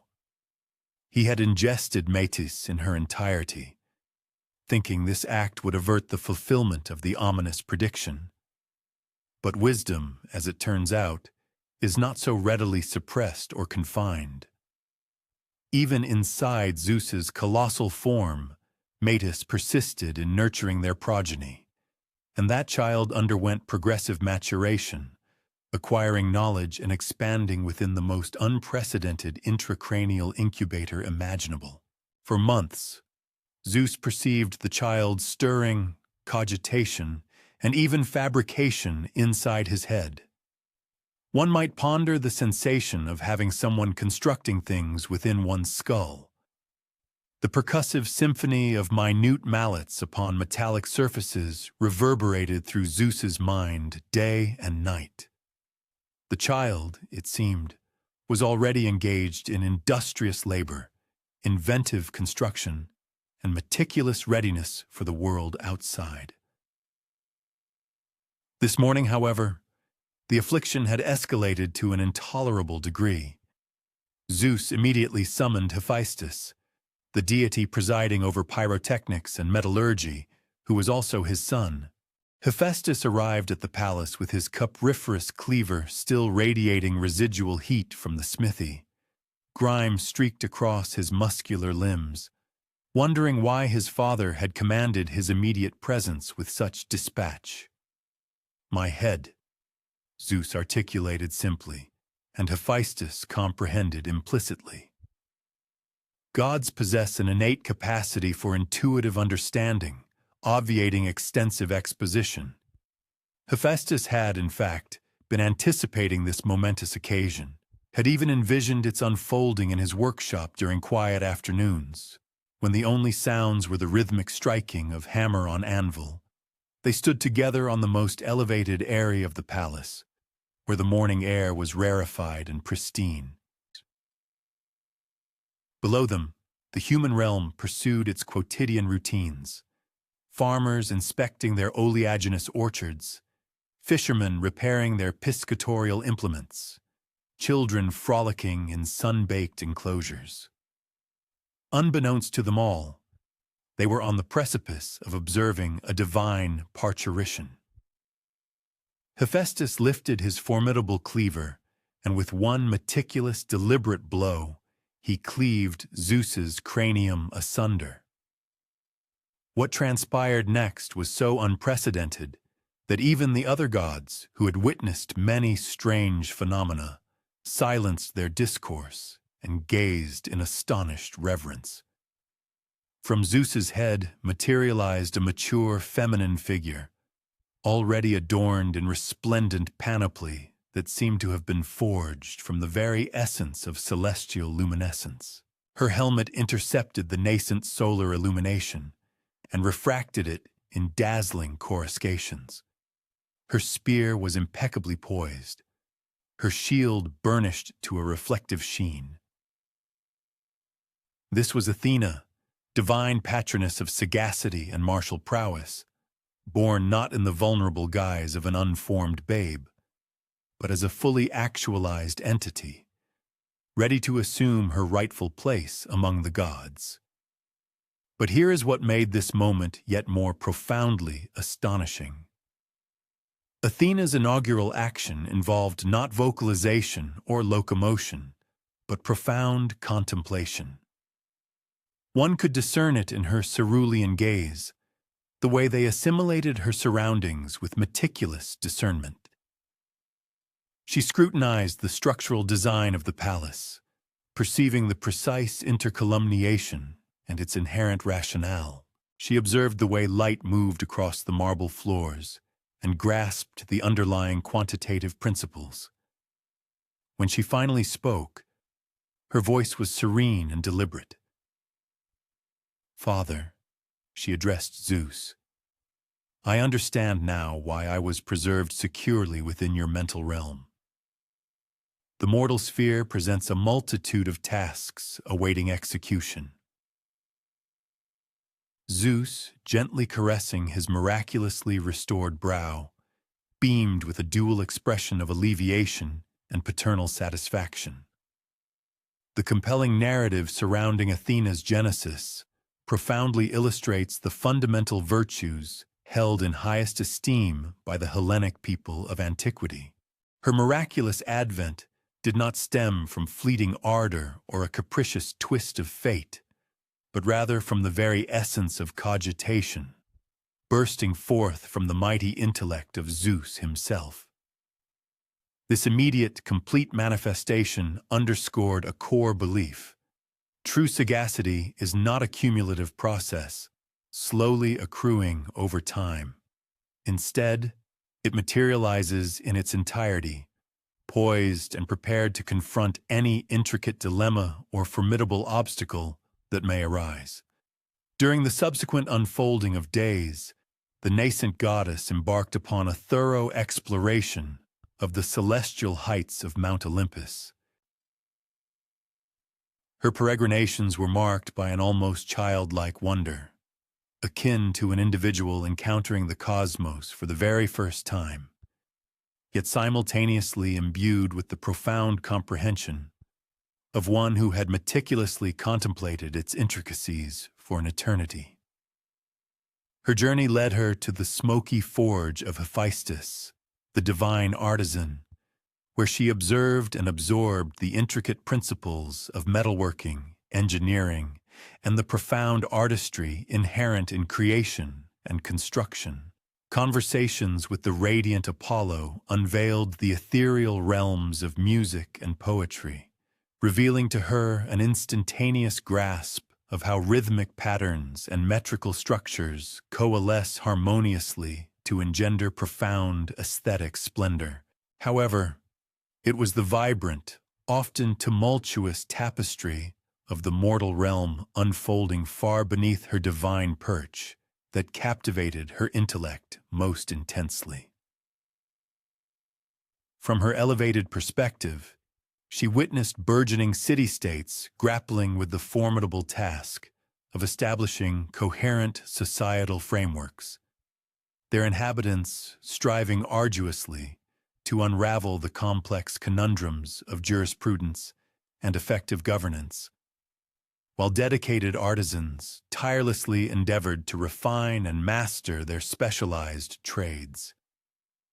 It became undeniably clear that it was precisely within this sphere of human endeavor and struggle that her innate comprehensive wisdom would find its most crucial and transformative application. The inaugural human settlement upon which Athena bestowed her benevolent guidance was destined to forever bear her illustrious name, Athens. The citizenry of this nascent polis found themselves embroiled in earnest deliberations concerning the optimal structure for their burgeoning society, striving to forge equitable mechanisms for collective decision-making that would ensure justice for all its members. Athena observed their passionate discourse with keen intellectual interest, discerning the profound difficulties they encountered in wrestling with intricate socio-political questions that appeared to defy facile resolution. Her arrival among them was not heralded by the thunderous might of a conquering deity, but rather by the serene presence of an enlightened instructor, manifesting herself within the vibrant confines of the city's agora, its central public square. There, she meticulously demonstrated the refined crafts of pottery, the intricate art of weaving, and the patient practice of olive cultivation. These were far from arbitrary proficiencies. Each discipline eloquently embodied a distinct and profound facet of sagacity. The shaping of clay into functional vessels through pottery imparted lessons in enduring patience and the fundamental understanding that objects of immense utility and aesthetic appeal could be meticulously fashioned from the most ubiquitous and humble elements of the earth. The interlacing of individual filaments in weaving illustrated a powerful metaphor: how disparate components, when thoughtfully arranged and harmoniously integrated, coalesce to form a fabric far more robust and exquisitely beautiful than any solitary thread could ever be. Furthermore, the agricultural practice of cultivating olives exemplified the paramount importance of long-term strategic foresight, given that olive trees demand numerous years to reach full maturity, yet subsequently yield vital sustenance and precious oil, sustaining successive generations with their bounty. The citizens of Athens, with remarkable alacrity and dedication, absorbed these profound teachings. Their collective perception of their polis underwent a significant transformation. It ceased to be merely a geographical location where their lives coincidentally unfolded.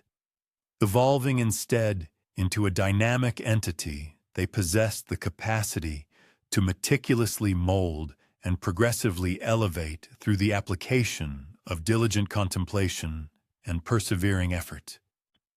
This paradigm shift instigated the pioneering development of innovative governmental structures sophisticated methodologies for achieving communal consensus, and progressive educational curricula specifically designed to cultivate rigorous, analytical, problem-solving capabilities within their populace. A particularly compelling aspect of this narrative lies in the remarkable diffusion of Athena's transformative influence. News of the enlightened sagacity being cultivated and implemented within Athens reverberated across the Hellenic world, prompting other city-states to dispatch emissaries and envoys eager to acquire this burgeoning knowledge. These returning delegates carried with them a wealth of novel concepts pertaining to architectural innovation, the systematic organization of civic life, and the sophisticated art of resolving conflicts through reasoned discourse rather than resorting to destructive force. Yet, amidst this widespread societal advancement, Athena consistently refrained from appropriating any personal accolades for these profound improvements. Upon receiving expressions of gratitude, she would humbly redirect their appreciation, sagaciously emphasizing that the innate wisdom had resided within humanity all along. Her role, she explained, was merely to assist them in structuring and articulating their inherent thoughts, mirroring the very process by which her own divine emergence had meticulously arranged Zeus's previously diffuse cogitations into a coherent, perspicuous, and eminently purposeful form. As one drifts off tonight, one might contemplate that pivotal moment of Athena's genesis. It suggests that profound insights and significant advancements often originate not from external sources, but from the meticulous organization and articulation of inherent faculties and knowledge already residing within. It prompts consideration of the myriad concepts that might be quietly incubating within an individual's own consciousness, patiently awaiting the opportune moment to manifest themselves in a complete and coherent state. Furthermore, it encourages reflection upon the latent sagacity that might be subtly developing in the recesses of one's intellect, poised to surface and offer a more perspicacious understanding of the world. Expanding upon that insightful contemplation regarding the nature of wisdom and the true essence of human valuation, the narrative now shifts to recount the poignant tale of a monarch who, in his own estimation, possessed an unwavering certainty about his desires, only to confront the stark realization that the fulfillment of one's aspirations does not invariably confer the promised benediction. King Midas held dominion over the ancient land of Phrygia, a verdant kingdom gracefully situated within the geographical confines, now recognized as modern-day Turkey. This picturesque realm was characterized by its undulating hills, which were abundantly adorned with flourishing olive groves and sprawling vineyards. His magnificent palace commanded an elevated vista, offering panoramic views of serene valleys where diligent shepherds meticulously guided their woolly flocks along time-worn, ancient pathways, and where intrepid merchants traversed dusty, sun-baked roads, laden with valuable commodities transported from myriad distant lands. While his was undeniably a peaceful and sufficiently prosperous kingdom, King Midas frequently discovered his gaze drawn towards the formidable doors of his royal treasury, an internal disquiet prompting him to perpetually yearn for an even greater accumulation of riches within its formidable vaults. King Midas, it can be observed, had cultivated what might accurately be termed an obsessive, almost ritualistic, counting habit. Every dawn, subsequent to partaking in his morning repast of delectable honeycakes and refreshing goat's milk, he would meticulously descend the cool, time-smoothed stone steps leading to his subterranean treasure chamber. Within this opulent vault, he would habitually caress vast mounds of gleaming silver coinage, elevate exquisitely crafted golden chalices to refract the ambient lamplight, and meticulously arrange precious, multifaceted gemstones into precise, shimmering formations. The distinctive, resonant clinking and rattling of metal against metal and stone against stone had, for him, transmuted into a unique auditory experience, a veritable symphony of accumulating affluence. However, as Midas would come to discern, material prosperity possesses an inherently paradoxical characteristic. The greater one's existing possessions, the more acutely one perceives and laments that which remains beyond one's grasp. His royal treasury, which had previously appeared to him as a magnificent repository of boundless abundance, gradually began to evoke a sense of disheartening inadequacy when juxtaposed against the fabled opulence of rival kingdoms. Whispers and tales reached his ears concerning Egyptian pharaohs whose sepulchral chambers overflowed with untold quantities of gold, of Persian monarchs whose regal crowns were adorned with gemstones of astonishing proportions, reportedly the size of avian ova, and of influential merchants who commanded entire flotillas of vessels laden to the gunwales with invaluable commodities. On a particularly balmy afternoon, as King Midas ambled through the fragrant pathways of his meticulously cultivated rose garden, endeavoring to dislodge the persistent, avaricious, golden thoughts from his mind, his attention was suddenly arrested by an uncharacteristic disturbance emanating from the vicinity of the garden's ornate fountain. His vigilant guards had stumbled upon a slumbering figure nestled amidst the vibrant rose bushes, an elderly man, whose disheveled hair was entwined with verdant leaves, and whose unadorned tunic bore telltale stains of wine.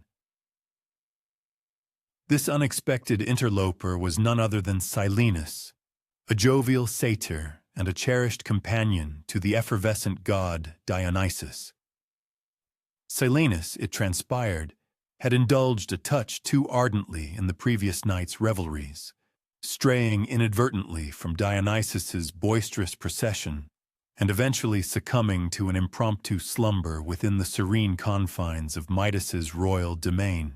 While the majority of monarchs might have reacted with considerable displeasure upon discovering an uninvited stranger within the sacrosanct precincts of their private domains, King Midas, surprisingly, harbored a distinct curiosity regarding this eccentric visitor. For a full span of 10 days, Midas extended the most gracious hospitality to Silenus, treating him with the deference befitting an esteemed guest. They partook of sumptuous repasts upon the expansive palace terrace, their gaze sweeping across the horizon as the setting sun meticulously painted the distant mountain peaks in an exquisite palette of burnished gold and regal purple. Silenus regaled his host with captivating anecdotes of his extensive peregrinations alongside Dionysus, recounting vibrant tales of exuberant festivals held in far-flung cities, of bountiful vineyards yielding wines so exquisitely sweet they could move mortals to tears of sheer delight, and of joyous celebrations that commenced with the new moon and endured until its subsequent reappearance.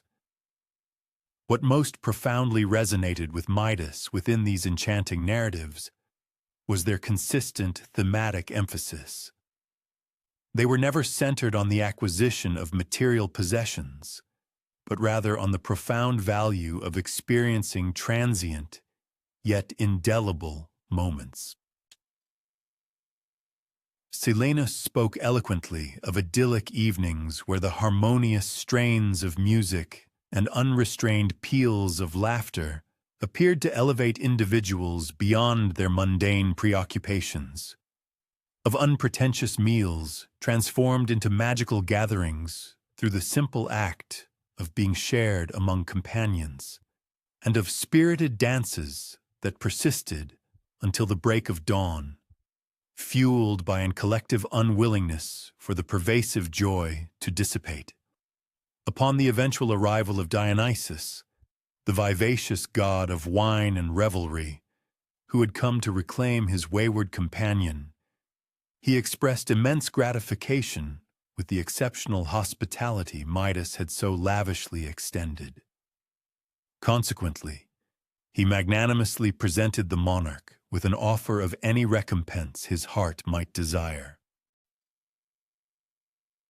Anything at all, Dionysus declared, his divine eyes sparkling with that particular brand of playful, almost knowing mischief that celestial beings occasionally exhibit when they anticipate mortals are poised to commit intriguing, perhaps even perilous, errors in judgment. Without the slightest flicker of hesitation, Midas articulated his fervent wish. "I implore you, grant me the singular power that everything my hand encounters shall instantaneously transmute into lustrous gold." Dionysus, with a subtly arched eyebrow, inquired if Midas was unequivocally certain that this particular boon represented his most profound and genuine aspiration. The king, his features alight with fervent anticipation, nodded vigorously, his mind already conjuring vivid tableaux of the immense heft of countless golden coins, the dazzling luminescence of resplendent golden statuary, and the limitless, shimmering wealth that would imminently become his. Dionysus acceded to the king's request with a gesture that appeared remarkably nonchalant, almost dismissive, as though he were merely flicking away an bothersome insect. "It is done," he pronounced with succinct finality. Subsequently, he and Silenus took their leave, departing from the royal grounds and abandoning Midas to the solitary company of his newly acquired formidable power. The inaugural experiment of his newfound ability was a modest one. Midas cautiously extended his hand and gently made contact with a single blossoming rose from his flourishing garden. Instantly, the delicate velvety petals hardened and transmuted into lustrous, gleaming gold. The metamorphosis, in its own peculiar fashion, possessed an undeniable, striking beauty. Every intricate detail of the flower was flawlessly preserved, each elegant curve of every petal exquisitely captured in precious metal. Yet the rose no longer exuded its characteristic sweet fragrance, nor did it sway with ethereal grace in the gentle zephyr. It had become a perfect, albeit lifeless replica of its former organic self. Nevertheless, Midas was utterly exhilarated by this initial success. He proceeded to traverse his opulent palace, meticulously touching virtually every object within his reach. Simple chairs transmuted into resplendent golden thrones. Flowing draperies became rigid, exquisitely gilded tapestries. Even the very flagstones beneath his royal feet assumed a brilliant golden hue with each step he took. By the approaching twilight, his entire palatial residence had been transformed into a vision of unparalleled splendor, resembling something conceived in the most extravagant of dreams, everything gleaming, everything precious, everything now possessing a value surpassing that of entire kingdoms. The true ramifications of his extraordinary gift, however, began to manifest themselves with chilling clarity as dinner time approached. Midas, feeling a profound exhaustion from his day-long endeavors of golden transmutation, settled himself at the grand dining table, prepared to partake of his evening meal. He extended his hand to grasp a plump, ripe grape, and in the very instant his fingers made contact, the fruit hardened and solidified into a cold, lustrous nugget of gold. He then attempted to quench his thirst with a goblet of fine wine, but the rich liquid instantly congealed into a metallic, undrinkable substance the moment it brushed against his parched lips. Bread, sweet honey, even pure water, everything he endeavored to consume became unpalatable, inedible gold the very second his touch fell upon it. That inaugural night, Midas lay restless in his resplendent golden bed, encircled by an abundance of golden pillows, his gaze fixed upon the shimmering expanse of his golden ceiling, his stomach gnawing with the agonizing pangs of hunger. The profound irony of his predicament was not lost upon him. He was, by all measures, arguably the most affluent individual in the entire world. Yet he found himself utterly incapable of procuring even the simplest, most fundamental sustenance. Yet the most profound and soul-shattering sorrow descended upon him the following morning, with the innocent arrival of his beloved daughter, Zoe, who, as was her cherished daily custom, bounded towards him with unbridled exuberance to offer her morning salutations. She was the very epitome of his paternal pride and boundless joy, a radiant, vivacious 10-year-old who habitually infused the vast halls of the palace with her infectious laughter and an endless stream of inquisitive queries about every facet of the world she encountered. In a moment of unthinking, ingrained affection, Midas instinctively extended his arms to enfold her in his customary embrace. The ensuing transformation was instantaneous and utterly irreversible. One fleeting instant, Zoe was a living, breathing child, hurtling towards him, her countenance radiant with the unadulterated delight of a new day, and the very next, she had become a flawless, exquisitely rendered golden statue, forever petrified in the midst of her joyful stride. Her expression of blissful anticipation was preserved with chilling precision, yet she was now tragically incapable of speech, unable to utter another peal of laughter, or to pose any of the innumerable questions that had, in truth, brought Midas more profound delight than any mere accumulation of treasure ever could. King Midas collapsed onto the cold stone floor, his knees giving way beside the immobile golden effigy of his beloved daughter.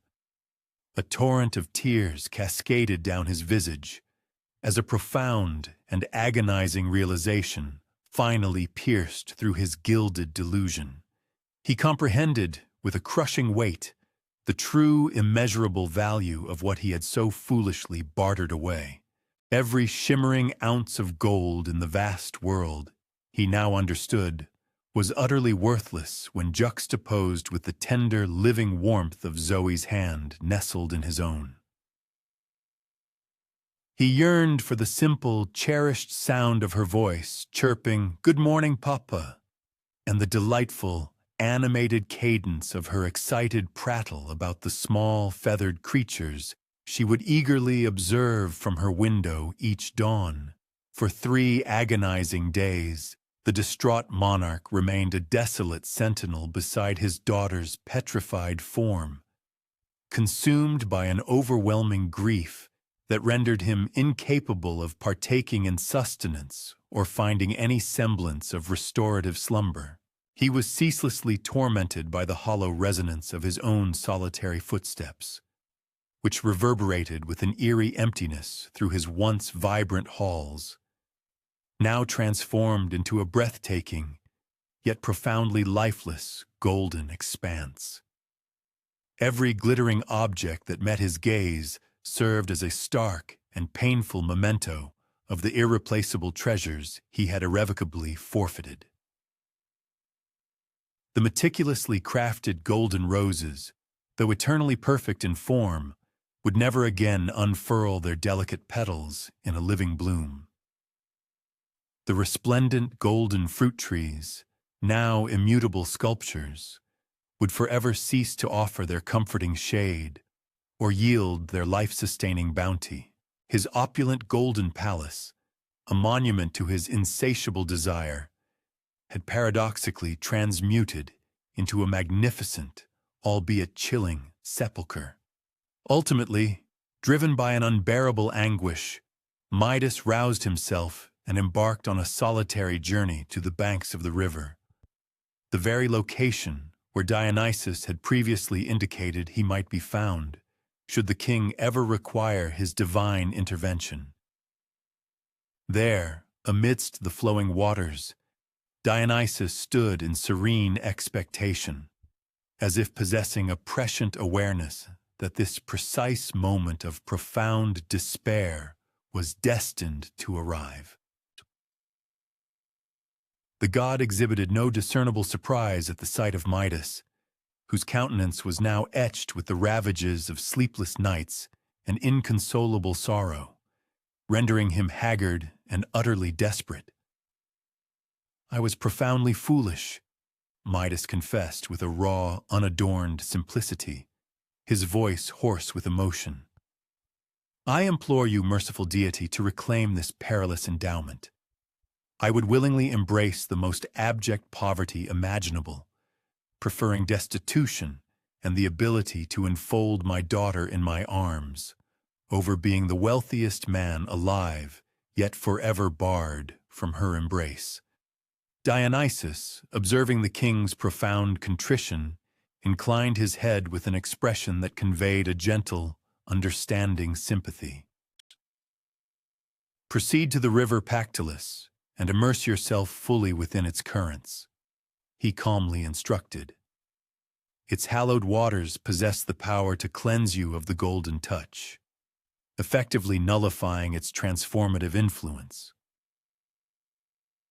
Furthermore, you shall be able to reverse the effects of your previous actions, restoring all that you have inadvertently transmuted by merely sprinkling these sacred waters upon them." Without a moment's hesitation, Midas sprinted towards the Pactolus and, in his desperate haste, plunged into its cool depths fully clothed. The profound sense of liberation that washed over him as the formidable power of the golden touch receded from his being was an experience utterly beyond the capacity of mere language to convey. With renewed vigor, he diligently filled various receptacles with the life-giving river water, and his heart pounding with a mixture of trepidation and burgeoning hope, hastened back to his silent palace. Systematically, he began to sprinkle the water upon every object he had inadvertently transformed, meticulously reserving his beloved daughter for the very last, for he harbored a deep-seated fear, an almost unbearable reluctance, to fully embrace the possibility of hope. Yet when the blessed water finally made contact with Zoe's immutable golden form, a vibrant cascade of color and vital warmth surged back into her, akin to the breathtaking spectacle of a sunrise gradually illuminating a shadowed valley. Her initial breath, a delicate gasp, her first fluttering blink of returning awareness, and her initial, bewildered inquiry as to why she felt so strangely rigid. These simple, precious sounds resonated within Midas's soul with a beauty and significance far exceeding all the grandest music the world could ever offer.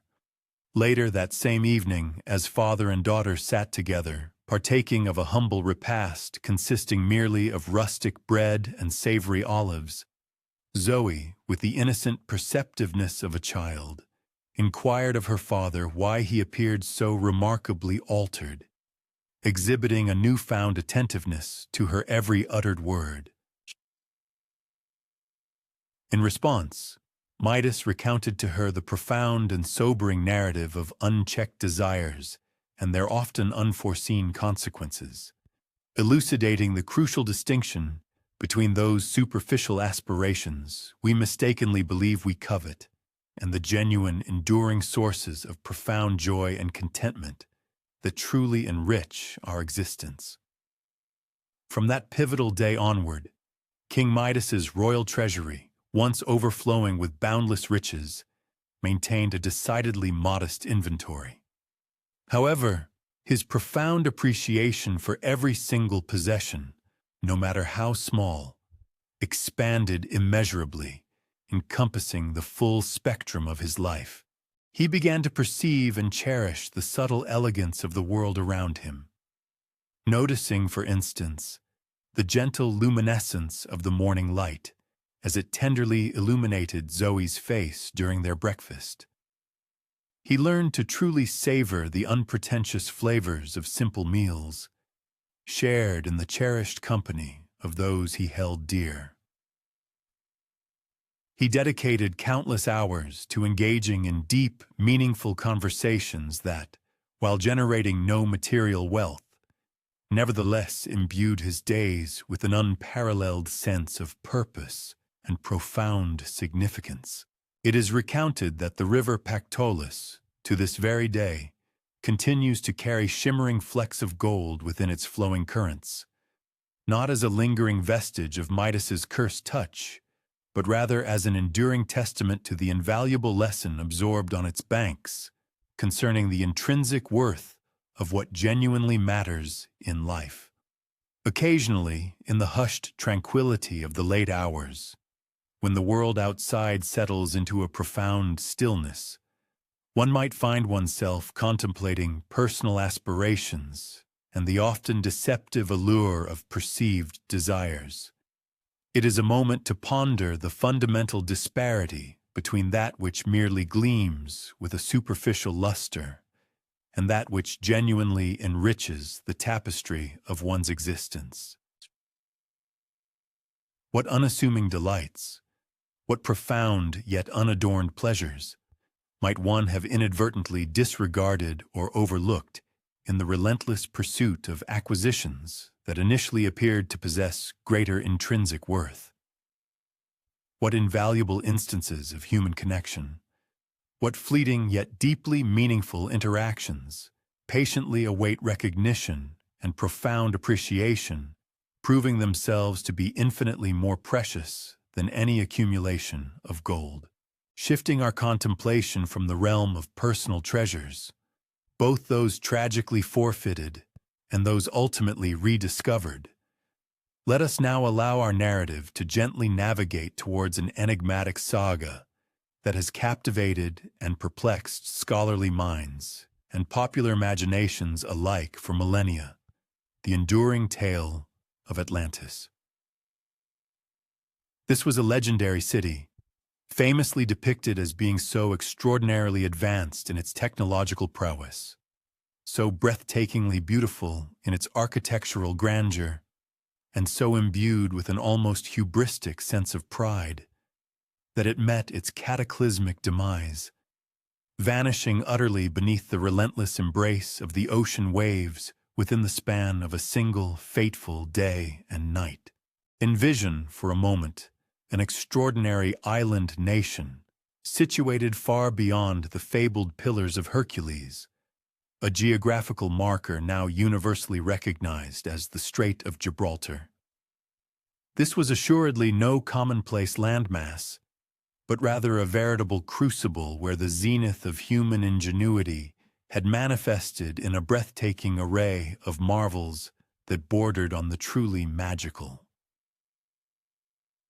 The metropolitan heart of Atlantis itself was meticulously conceived and constructed in a series of perfectly symmetrical concentric circles, with each distinct ring elegantly demarcated by a network of shimmering canals that caught and reflected the Mediterranean sun with the dazzling brilliance of precious jewels. The inhabitants of Atlantis, the Atlanteans, proudly traced their lineage directly back to Poseidon himself, the formidable god of the boundless sea. Their revered progenitor, Atlas, had been divinely bestowed with sovereign dominion over this verdant island paradise, and his progeny, the Atlantean people, had consequently inherited a dual legacy, both his profound wisdom and his intrinsic spiritual affinity with the vast, encircling ocean. For countless generations, these enlightened people coexisted in an exemplary state of profound harmony with the sea, their magnificent vessels embarking on voyages to distant, uncharted lands not as instruments of imperial conquest, but rather as emissaries of peaceful commerce and enlightened instruction. The inherent exceptionalism of Atlantis extended far beyond its prodigious material wealth, though it is undeniable that the city commanded a treasury of riches that defied the wildest flights of human imagination. The authentic marvel, the true testament to their greatness, lay instead in the sophisticated and equitable manner in which the Atlanteans had meticulously structured their entire society. They had ingeniously devised intricate systems of governance that masterfully reconciled the imperative of individual liberty with the overarching demands of communal obligation. Their esteemed educational institutions imparted not merely the practical proficiencies necessary for daily life, but also delved deeply into the profound tenets of philosophy and the foundational principles of ethics. Furthermore, their bustling marketplaces functioned according to unwavering principles of inherent fairness, thereby ensuring that every citizen, regardless of status, maintained equitable access to the fundamental necessities of existence. The magnificent architecture of Atlantis served as a palpable manifestation of this deeply ingrained societal harmony. Within the sacred confines of the innermost circular district stood the resplendent royal palace and the venerable temples, meticulously constructed from indigenous white, black, and red stones meticulously quarried directly from the island's abundant resources. These monumental edifices transcended mere functionality. They were conceived and executed with the explicit purpose of instilling a profound sense of awe and inspiration in all who beheld them, their perfectly balanced proportions artfully evoking an atmosphere of serene tranquility and boundless wonder. The intermediate rings were thoughtfully allocated to lush, sprawling gardens and expansive gymnasiums, providing citizens with idyllic spaces where they could diligently cultivate both their physical prowess and their intellectual faculties. Finally, the outermost circular zone was dedicated to bustling workshops and extensive harbors, serving as the dynamic hub where the essential practical endeavors of the thriving city were diligently conducted. Yet, arguably, the most breathtaking testament to Atlantean genius resided in their unparalleled feats of engineering.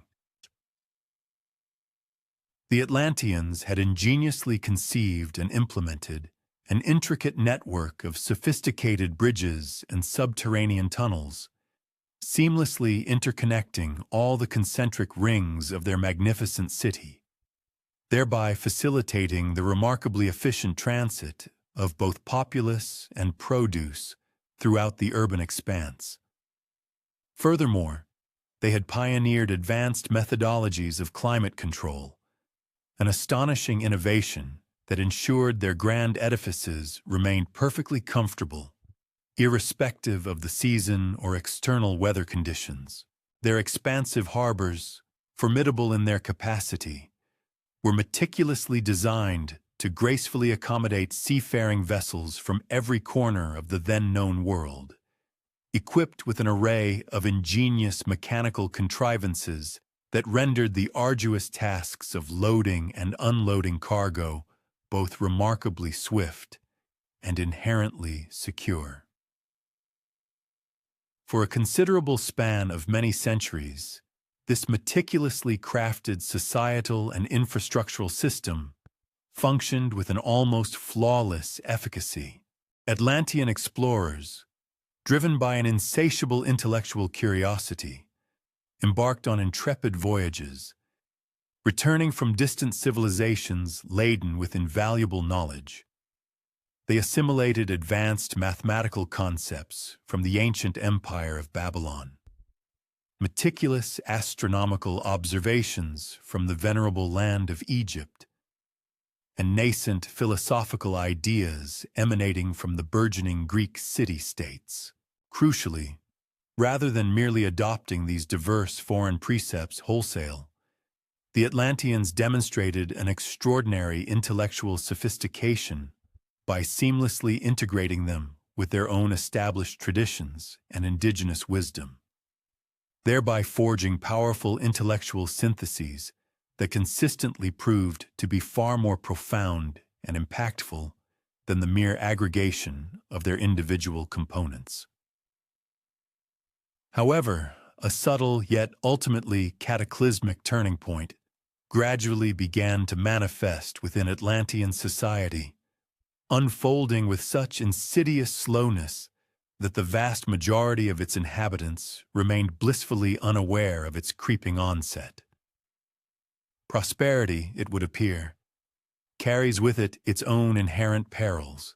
As the magnificent city ascended to ever greater heights of affluence and renown, its citizens, enveloped in an aura of self-satisfaction, began to accept their extraordinary achievements as an unassailable given, rather than a testament to ongoing effort.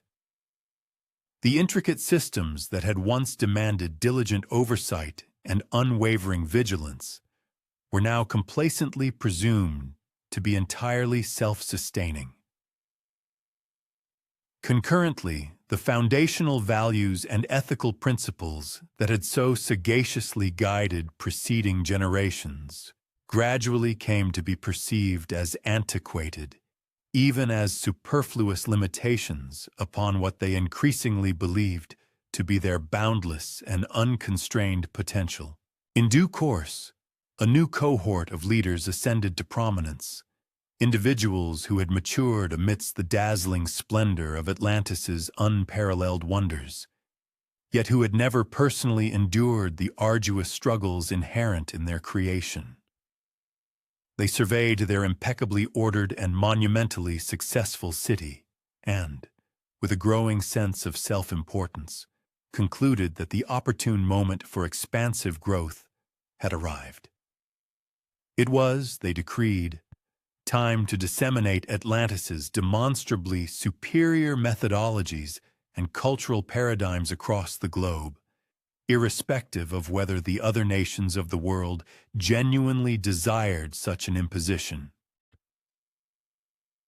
These ambitious leaders commenced articulating a grand narrative of Atlantis's manifest destiny, emphasizing its supposed inherent responsibility to shepherd and guide what they dismissively termed lesser civilizations. Consequently, they channeled their formidable ingenuity into the development of military technologies that rivaled, in their sophistication and advancement, the very peaceful innovations for which they had once been renowned. Their once celebrated ships, previously welcomed with open arms in foreign harbors as benevolent bearers of commerce and enlightenment, now began to dock as ominous harbingers of impending conquest. The profound transformation within Atlantean society permeated even the minutiae of the city's daily routines, becoming visibly evident in its altered rhythms. The once vibrant public forums, where citizens had historically convened to engage in robust and democratic discourse concerning matters of policy and governance, gradually devolved into mere venues where governmental decrees were unceremoniously proclaimed. Simultaneously, the esteemed educational institutions began to prioritize rigorous technical training, often at the expense of cultivating critical, ethical reflection and philosophical inquiry.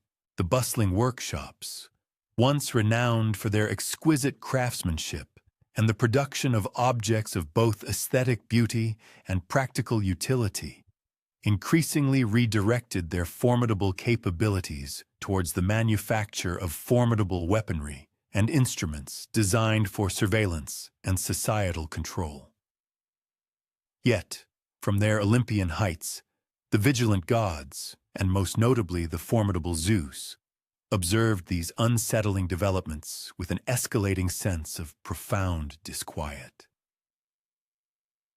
The Atlanteans, after all, had been bestowed with their extraordinary gifts and ideal circumstances as a grand, ambitious experiment in the very zenith of human potential. The fundamental question underpinning this divine endeavor was clear. What might humanity conceivably achieve if afforded perfect conditions and the benevolent guidance of the celestial powers? Now, however, it became painfully apparent that this magnificent experiment was irrevocably faltering, not as a consequence of external aggressions or unforeseen natural cataclysms, but solely due to the hubristic and self-serving choices the Atlanteans themselves were deliberately making. In light of these dire circumstances, Zeus, the sovereign of the gods, convened an august council of the Olympian pantheon to deliberate upon the appropriate course of action. Within the divine assembly, certain deities advocated for a direct intervention, proposing the dispatch of ominous signs and potent warnings that might yet steer Atlantis back towards its original, virtuous trajectory. Others, adopting a more detached philosophical stance, posited that the grand experiment should be permitted to run its full course, arguing that even a catastrophic failure held the potential to impart invaluable, albeit harsh, lessons for humanity. Nevertheless, after careful consideration, Zeus, with his ultimate authority, rendered a definitive judgment. Atlantis, in its escalating arrogance and ambition, had transformed into a perilous menace, not merely to the surrounding civilizations it sought to dominate, but to the intricate and delicate equilibrium of the entire world itself. The final, irrevocable end descended with terrifying swiftness. Within the span of a single calamitous day and night, a maelstrom of violent earthquakes and torrential floods conspired to utterly obliterate Atlantis, causing it to plunge irrevocably beneath the tumultuous waves. The meticulously engineered canals, once pathways of serene commerce and elegant transport, tragically transformed into relentless conduits for the surging, destructive ingress of the sea. The magnificent edifices, painstakingly designed and constructed with the ambition of enduring for eternity, fractured and crumbled into ruin under the overwhelming might of geological forces that far surpassed the most advanced calculations of their brilliant architects. The formidable fleet of ships, once poised to disseminate Atlantean influence and dominion across the breadth of the known world, were reduced to mere scattered debris, strewn ignominiously across the silent, abyssal ocean floor. However, what elevates the enduring narrative of Atlantis far beyond a mere recounting of divine retribution is its profound underlying message concerning the vital importance of collective memory and the capacity for profound learning. While the physical annihilation of the city was absolute and devastatingly complete, the invaluable repository of its accumulated knowledge was not, in its entirety, irrevocably lost. A select number of Atlantean citizens had been fortuitously engaged in voyages to distant shores when the unprecedented catastrophe unfolded. Others, presciently perhaps, had already relocated to remote colonial settlements years prior to the cataclysm. These fortunate survivors, scattering across the globe, carried with them not merely the advanced technical proficiencies and intellectual wisdom of their vanished civilization, but also, crucially, the indelible memory of the extraordinary heights their society had attained, and, more significantly, the sobering understanding of the fatal flaws and hubristic choices that ultimately precipitated its cataclysmic downfall. The fragmented insights and profound understanding gleaned from the advanced civilization of Atlantis exerted a considerable influence on the subsequent development of diverse human cultures. Their sophisticated mathematical principles, for instance, subtly permeated the intricate calculations and celestial observations that defined Babylonian astronomy, lending an unexpected precision to their ancient stargazing. Similarly, the majestic architectural concepts conceived by the Atlanteans manifested in the enduring grandeur and engineering marvels of Egyptian monuments, shaping the very fabric of their monumental constructions. Furthermore, their profound philosophical doctrines significantly contributed to the intellectual efflorescence that characterized Greek thought, laying foundational stones for some of humanity's most enduring inquiries. Yet, those who survived the cataclysm were acutely discerning, choosing to impart solely the constructive and beneficial aspects of their formidable heritage, while diligently preserving and disseminating the crucial warnings against hubris and the potential for power's corrupting abuse. It was this enduring cautionary tale, centuries later, that inspired Plato to chronicle the narrative of Atlantis, not as a meticulous historian simply recording factual events, but rather as a profound philosopher meticulously dissecting abstract concepts. He masterfully employed the compelling story as a vehicle to critically examine fundamental questions that resonated just as deeply with the citizens of ancient Athens as they continue to challenge contemporary societies. What are the inevitable ramifications when a civilization's technological capabilities and material prowess far outstrip its collective moral wisdom and ethical discernment? How does a society effectively preserve the very core values that were instrumental in its initial ascent to success, particularly once that success itself becomes so ubiquitous as to be taken for granted? What profound responsibilities are inherently intertwined with the wielding of power, whether it manifests on an individual scale or as a collective force shaping nations? The physical manifestation of Atlantis may have indeed been irrevocably swallowed by the tumultuous ocean waves, yet its more profound, metaphorical essence persistently re-emerges and resurfaces in myriad new forms throughout human history. Every civilization that has, through ingenuity and effort, attained remarkable achievements and scaled unprecedented heights, has invariably confronted the identical pivotal choice that once challenged the Atlanteans: whether to harness their accumulated accomplishments and technological advancements as instruments for societal betterment and constructive building, or tragically, to wield them as formidable weapons for subjugation and domination. As individuals prepare to drift into slumber, one might reflect upon the metaphorical small Atlantises present within their own personal existence.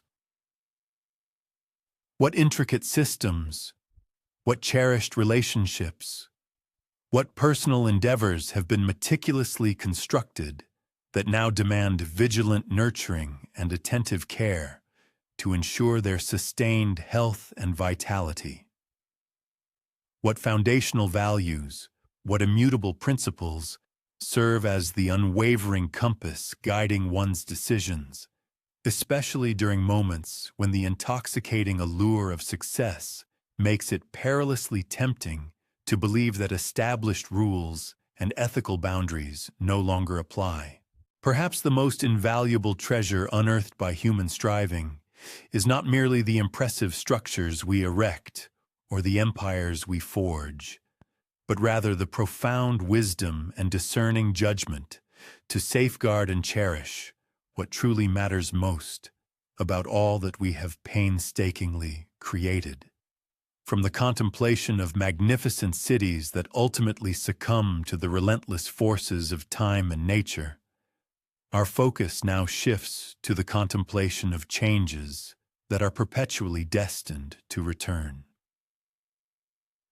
This is the profound narrative of the eternal, overarching cycle that orchestrates the rhythmic interplay of darkness and light, of the inevitable ebb of death and the miraculous surge of rebirth, an ending that is, paradoxically, always also a nascent beginning. This ancient tale elegantly elucidates the fundamental reasons for the existence of our planet's seasons and illuminates why, on occasion, the most profoundly necessary journeys are precisely those arduous expeditions that lead us farthest from the familiar comforts of home. Persephone, the cherished daughter of Demeter, the venerable goddess responsible for the earth's bountiful harvests, had matured amidst an unending profusion and an overwhelming abundance meticulously crafted by her devoted mother. Their idyllic dwelling was nestled within a verdant valley where the essence of spring seemed to eternally linger. Flowers perpetually unfurled their vibrant petals, trees consistently bore luscious fruit, and fertile fields were perpetually poised for harvest. It was, undeniably, a place of extraordinary beauty and serene perfection. Yet perhaps it was also a realm somewhat overly sheltered, a touch too flawless for a youthful spirit brimming with curiosity about the vast, unexplored expanses of the wider world. Persephone spent her sun-drenched days meandering through expansive meadows in the delightful company of her friends, the spirited ocean nymphs, who had been her inseparable companions since the tenderest years of her childhood. Together, they would gather fragrant blossoms, skillfully weave intricate crowns from supple vines, share ancient stories whispered on the breeze, and engage in joyous games utterly devoid of any purpose beyond the sheer delight of play. It was, by all accounts, an idyllic and carefree existence. However, of late, Persephone had begun to perceive a peculiar sense of disquiet, a strange and burgeoning restlessness within her spirit, an intuitive inkling that a wealth of experiences and a depth of knowledge lay patiently awaiting discovery beyond the carefully guarded confines of her mother's protected valley. She had, with increasing frequency, started posing questions to Demeter that invariably caused the usually serene harvest goddess a palpable discomfort. What mysterious forces, she wondered, truly resided beneath the earth's surface that enabled plants to grow with such vigor? Why was it that some seeds necessarily had to be interred in the profound darkness of the soil before they could ever aspire to reach toward the life-giving light? What truly transpired in that unspoken segment of the grand cycle, the part her mother meticulously avoided discussing? The dying, it seemed, which appeared to be an indispensable precursor to any subsequent rebirth. Demeter, whenever these uncomfortable inquiries arose, invariably and deftly shifted the conversational topic. She had expended immense effort and boundless devotion to meticulously craft a realm where her beloved daughter would never, under any circumstance, be compelled to confront the harsh realities of loss or the sting of suffering. The mere notion that Persephone might harbor a burgeoning curiosity about these darker, more challenging facets of existence troubled her profoundly, stirring a deep maternal anxiety. In response, she intensified her protective vigilance, ensuring that her daughter's days were meticulously filled with an endless array of pleasant, diverting activities specifically designed to effectively distract her from such unsettling and introspective thoughts. Yet Hades, the formidable lord of the shadowy underworld, had been observing Persephone with keen interest from the remote depths of his distant dominion. He had keenly perceived her inherently questioning nature, her subtle yet persistent dissatisfaction with facile answers, and her remarkable courage in daring to pose difficult, probing inquiries. In stark contrast to her protective mother, he found these qualities not only untroubling but, in fact, profoundly admirable. Here, he mused, was an individual who possessed the unique capacity to truly comprehend that darkness and light were not adversaries locked in eternal conflict, but rather essential partners, inextricably linked in the magnificent, intricate dance of existence itself. The fateful day upon which everything irrevocably transformed began with a deceptive normalcy, indistinguishable from any other. Persephone was engaged in her customary activity of gathering flowers alongside her cheerful companions in a meadow that, on that particular morning, seemed to exude an especially captivating beauty. The verdant grass felt exquisitely soft beneath their frolicking feet, and the air hung warm and heavy, imbued with the sweet, intoxicating fragrance of blooming narcissus. Persephone, however, found her gaze irresistibly drawn to one particular flower, a narcissus that appeared to radiate a vibrancy far surpassing its peers, its delicate petals capturing and reflecting the sunlight in a manner that was almost mesmerizingly hypnotic.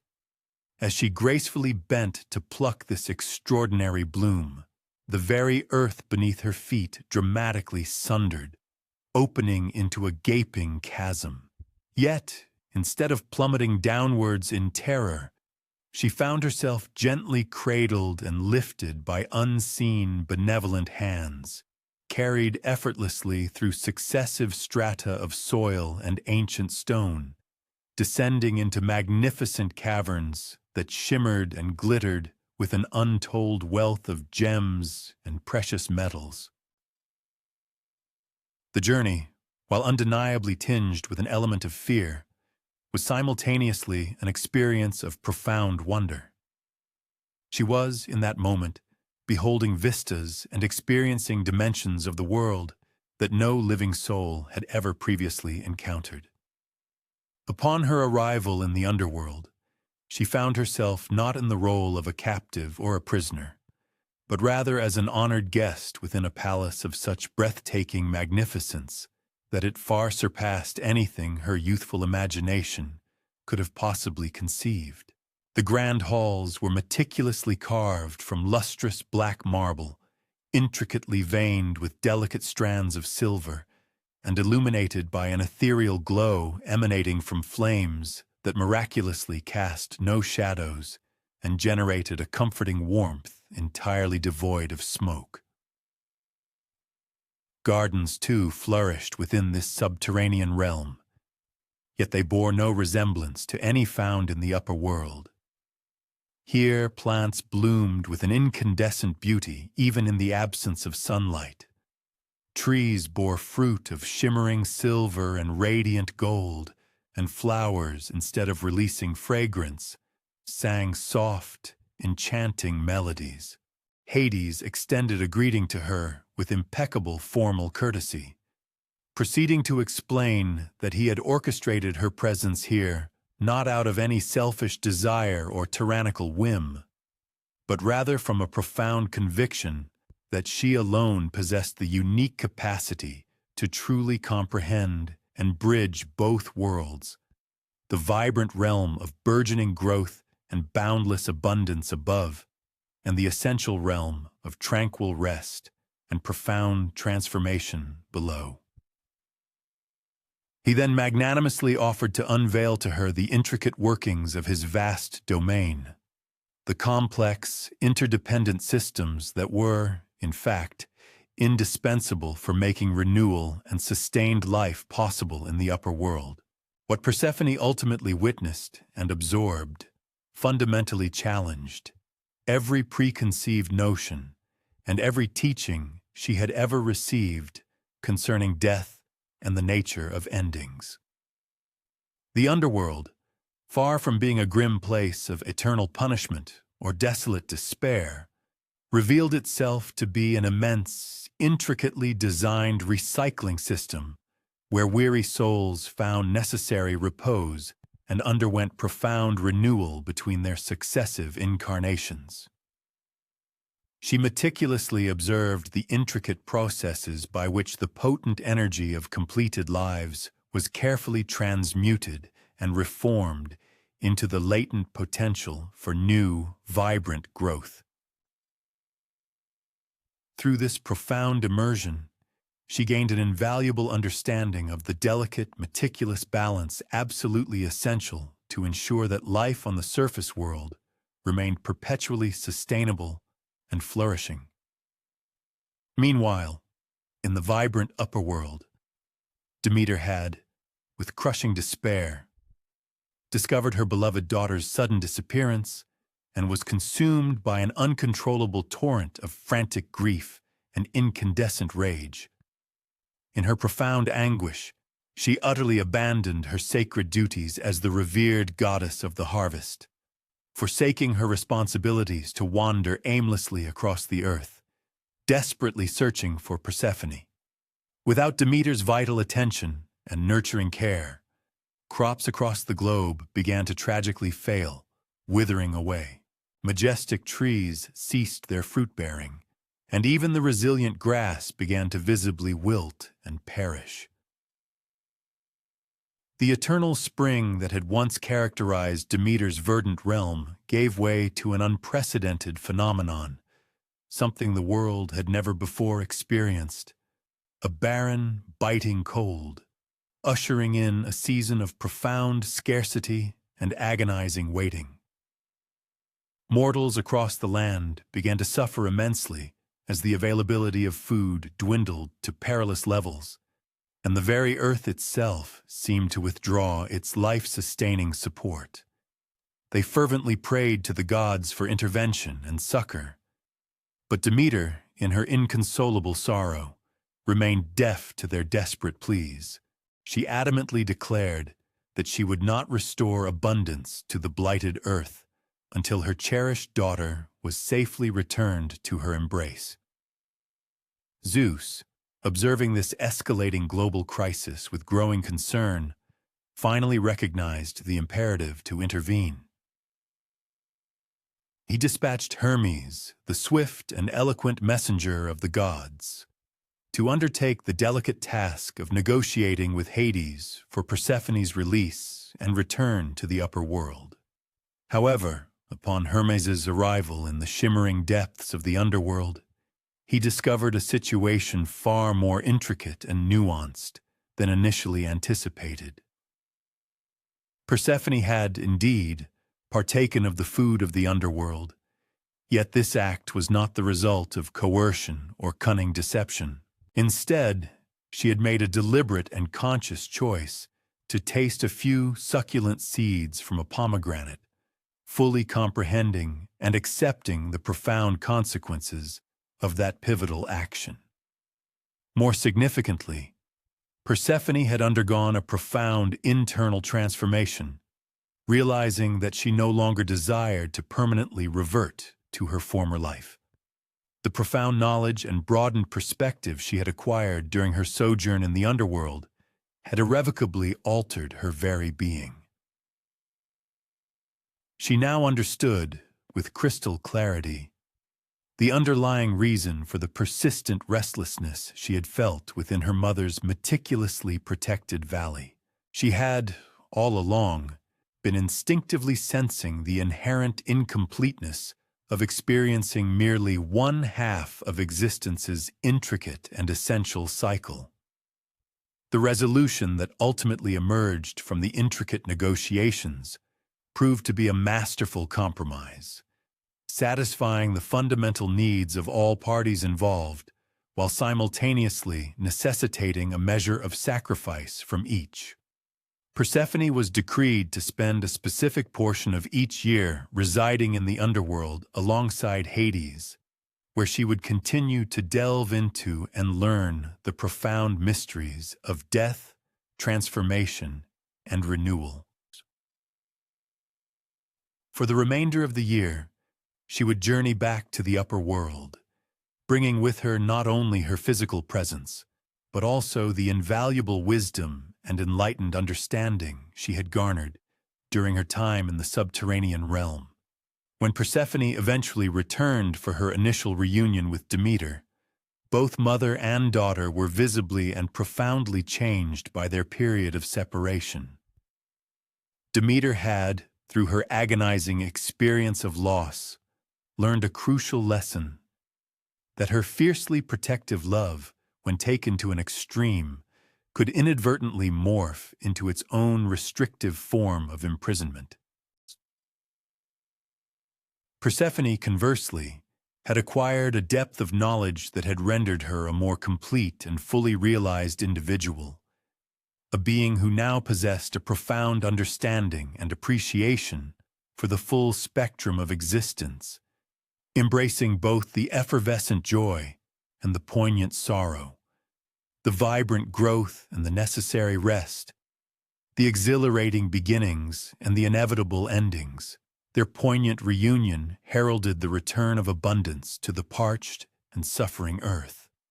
However, it was an abundance of a qualitatively different nature than before, one that was more complex, inherently more sustainable, and ultimately more realistic in its cyclical expression. The world now, for the first time, experienced the distinct rhythms of seasons. Periods of vibrant plenty would alternate with periods of essential scarcity. Cycles of vigorous growth would be succeeded by periods of restorative rest. This fundamental shift was not a punitive measure or a lamentable loss, but rather represented a more mature and holistic comprehension of how the intricate cycles of life truly operate. During the months when Persephone gracefully dwelt above ground, the earth would burst forth with the vibrant blooms of spring and thrive luxuriantly through the warmth of summer. Conversely, during her time below, autumn would usher in the bountiful harvest, and winter would bring its necessary period of quiet rest. Farmers, in turn, learned to work in harmonious concert with these newly established natural rhythms, rather than attempting to resist them, diligently storing the abundance reaped from the growing season to sustain themselves and their communities through the fallow resting periods. Yet, the profoundest offering from Persephone's arduous journey was the invaluable wisdom she imparted regarding the indispensable nature of challenging experiences. She had come to understand, with a clarity born of direct encounter, that certain forms of profound development are exclusively fostered within periods of obscurity, that particular expressions of resilience are forged only through confronting formidable obstacles, and that specific insights into existence emerge solely from the crucible of loss, followed by subsequent recovery. Consequently, she emerged as an archetypal guide for all mortals who, in their own lives, must confront inevitable descents. Those trying epochs when the currents of fate compel them to relinquish familiar comforts and embark upon perilous ventures into uncharted domains. Her enduring narrative served as a potent reminder that such expeditions, regardless of how terrifying they might initially appear, frequently culminated in revelations that rendered the voyagers more complete, more capable, and more profoundly alive. The ancient Hellenic storytellers, in crafting this myth, possessed a keen insight into the trajectory of human maturation, an understanding that individuals cannot perpetually linger within the sheltered havens of childhood. They recognized that true maturity necessitates an acceptance of, and eventual peace with, the cyclical patterns of profound loss and eventual restoration. Furthermore, they held that genuine wisdom is frequently attained through the deliberate embrace of experiences that, at first glance, might seem inherently menacing or entirely unwelcome. As the inexorable seasons of an individual's life continue their timeless rotation, one might reflect upon the crucial lessons Persephone gleaned during her descent into the chthonic realm. It suggests that, indeed, sometimes the most profound personal evolution unfolds within the deepest, most shadowed recesses of one's journey. It posits that all endings, however painful, invariably create the necessary space for the emergence of novel beginnings. Moreover, it affirms that the courage required to navigate difficult transitions often unlocks discoveries of far greater value than the transient comforts one leaves behind. One is thus left to ponder what latent seeds of potential might lie dormant, awaiting the opportune moment to germinate and flourish within the fallow seasons of one's own unfolding experience. Transitioning from Persephone's deliberate venture into the netherworld, we now turn our attention to another extraordinary journey beneath the earth. This subsequent odyssey, however, was propelled not by intellectual curiosity or the pursuit of self-discovery, but by a love so utterly profound that it dared to defy the very foundational principles governing existence itself. This is the fabled account of Orpheus, a legendary figure whose unparalleled music possessed the power to animate inanimate stones and pacify the fierce end of wild beasts, and whose boundless devotion to Eurydice impelled him to attempt the utterly impossible. Orpheus, revered as the offspring of one of the esteemed 9 muses, the divine patronesses who inspired all forms of artistic expression and intellectual endeavor, displayed an exceptional and innate aptitude for music from his earliest years. When he would draw his bow across the strings of his lyre, a magnificent instrument reputedly fashioned by Apollo, the sun god himself, even the swiftest rivers would perceptibly slacken their currents to absorb every note. Towering trees would gracefully incline their branches, as if straining to capture each melodic phrase, and even the most formidable and untamed creatures of the wilderness would settle into an uncharacteristic stillness, utterly captivated by the harmonies that seemed to encapsulate the entire spectrum of the world's joy and sorrow. His musical prowess transcended mere beauty. It was profoundly transformative. Farmers observed that their crops yielded more abundantly when they could discern Orpheus's practice melodies drifting across the distant fields. Shepherds noted that their flocks remained remarkably serene and robust when his lyrical strains wafted over the hillsides.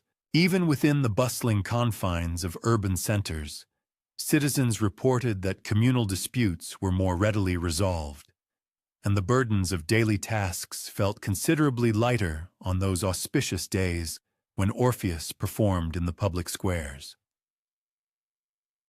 Yet, despite the boundless joy and pervasive harmony his divine music bestowed upon countless others, Orpheus himself frequently experienced a profound sense of isolation. While he possessed the extraordinary ability to sway entire throngs to tears or laughter, to inspire them to acts of profound kindness or audacious courage, he yearned for a singular individual who comprehended not merely the intricate beauty of his compositions, but the very essence of the person behind the melodies. He longed for someone who perceived him as more than a mere conduit for exquisite sounds. That kindred spirit he ultimately discovered in Eurydice, a graceful wood nymph whose inherent gifts perfectly complemented his own.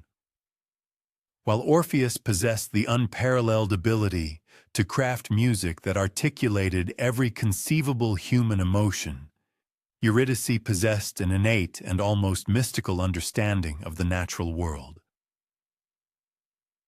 This unique faculty allowed her to discern subtle meanings and unspoken narratives within his compositions that eluded all others. She could listen to one of his intricate melodies and instinctively discern whether it had been composed during the blush of sunrise or the fading light of sunset, whether his inspiration had stemmed from observing eagles soaring majestically or fish gliding gracefully through water, or whether his heart had been brimming with unbridled hope or touched by a gentle melancholy. Their courtship unfolded like a prolonged, exquisitely gentle song. They would often wander together through the verdant depths of ancient forests, where Orpheus would play his lyre softly, his melodies intertwining with the sylvan ambience. Meanwhile, Eurydice, with her acute observational skills, would point out the distinct ways various creatures responded to different musical phrases. She, in turn, imparted to him the art of seamlessly weaving the organic sounds of nature, the intricate calls of birds, the whispering rustle of wind through leaves, the gentle murmur of water cascading over stones, into his increasingly rich compositions.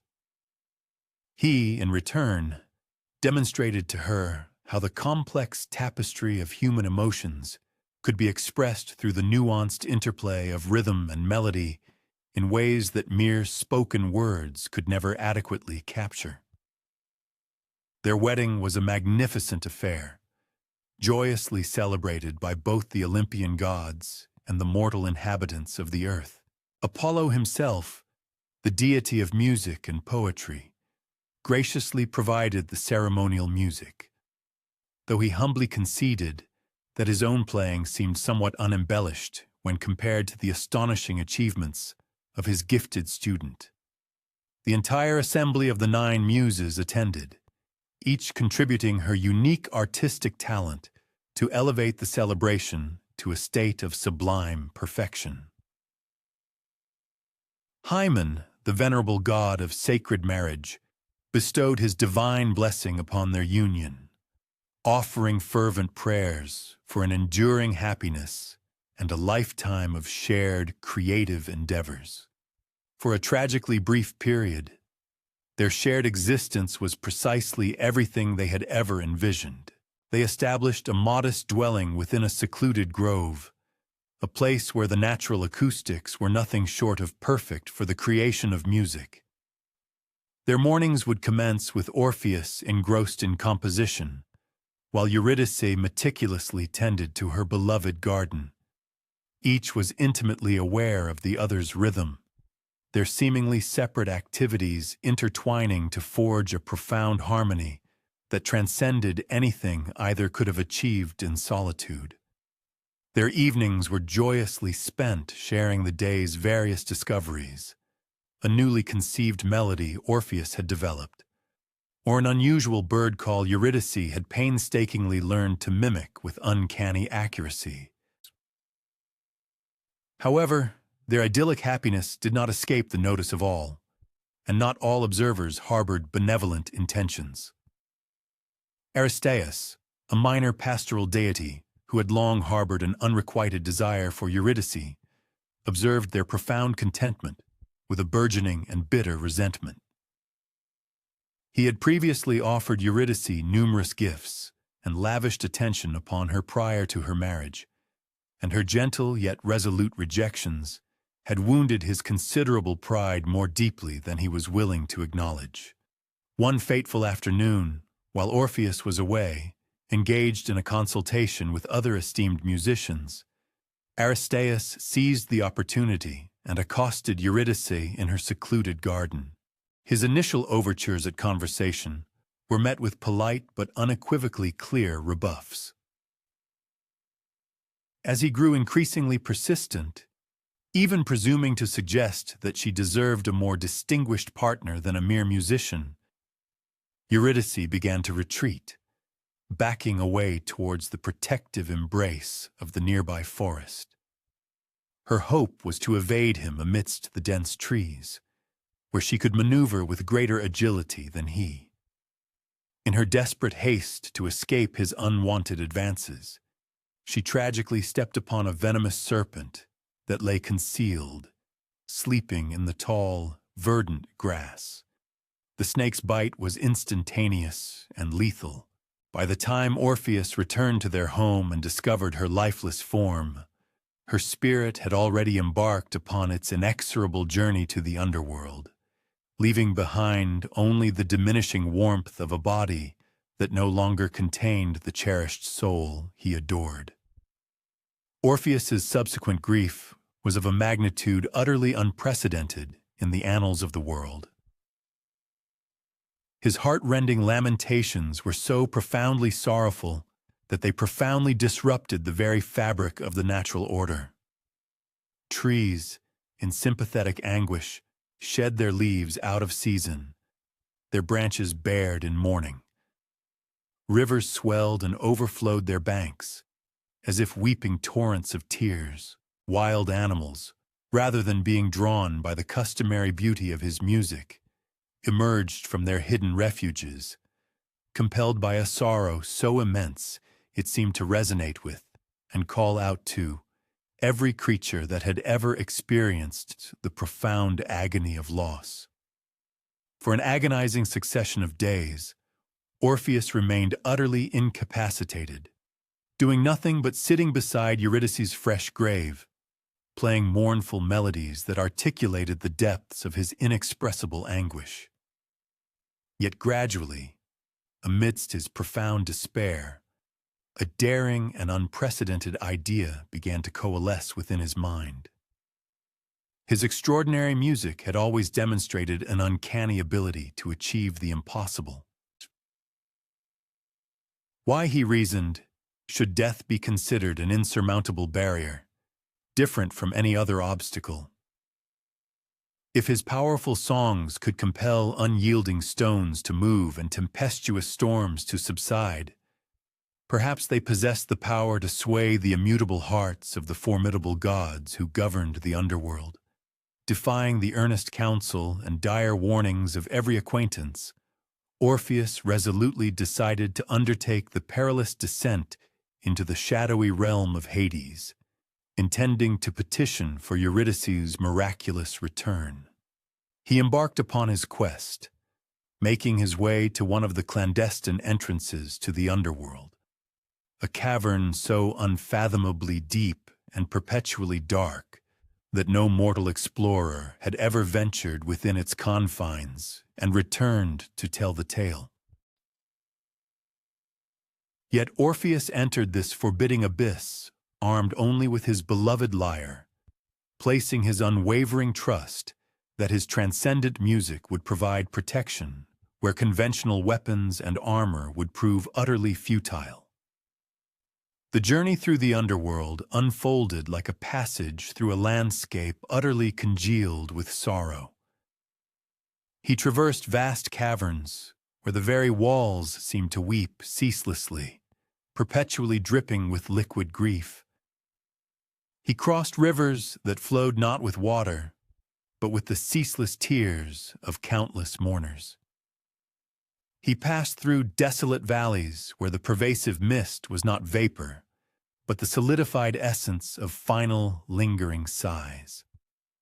But everywhere he ventured, his potent music preceded him, a beacon in the gloom.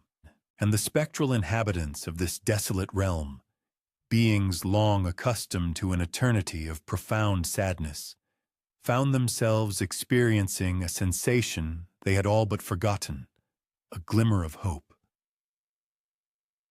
Even Cerberus, the monstrous three-headed hound who vigilantly guarded the formidable gates of Hades, was profoundly affected by Orpheus's heart-wrenching lament.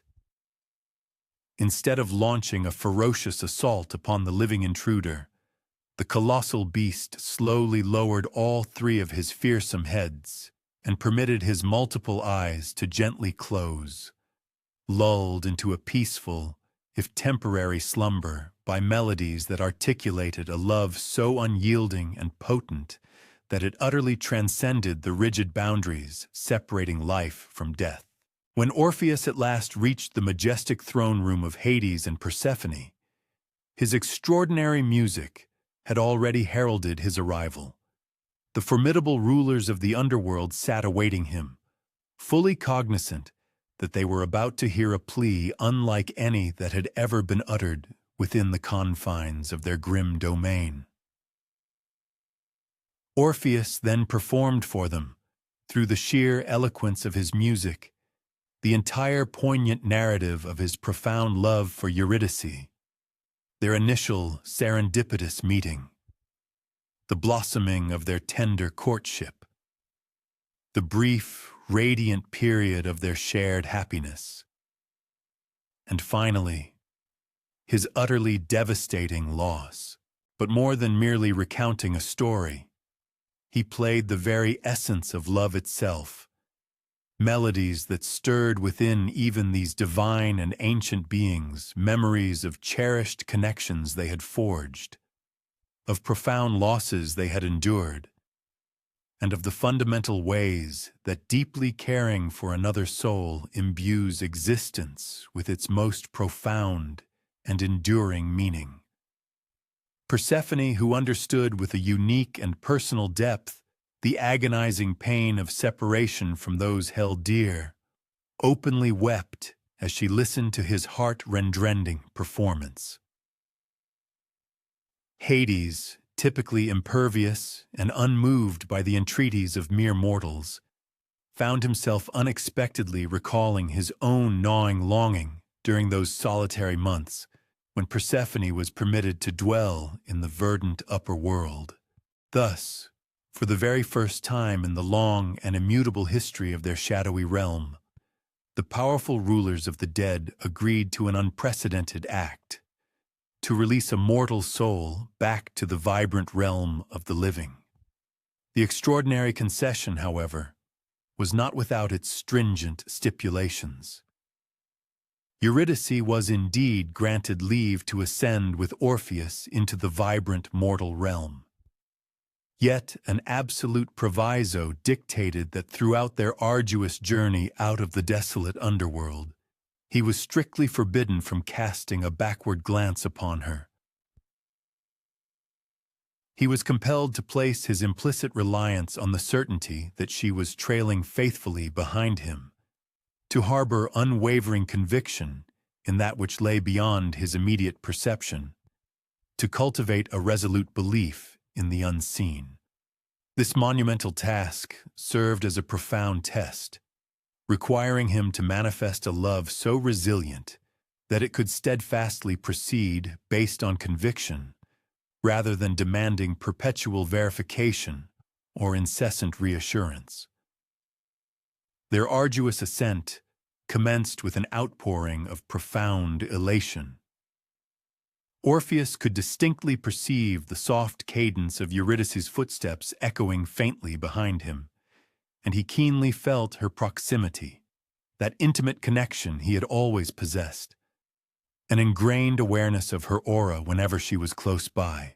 They meticulously retraced their reverse course, navigating the labyrinthine subterranean grottos and abyssal ravines of the underworld.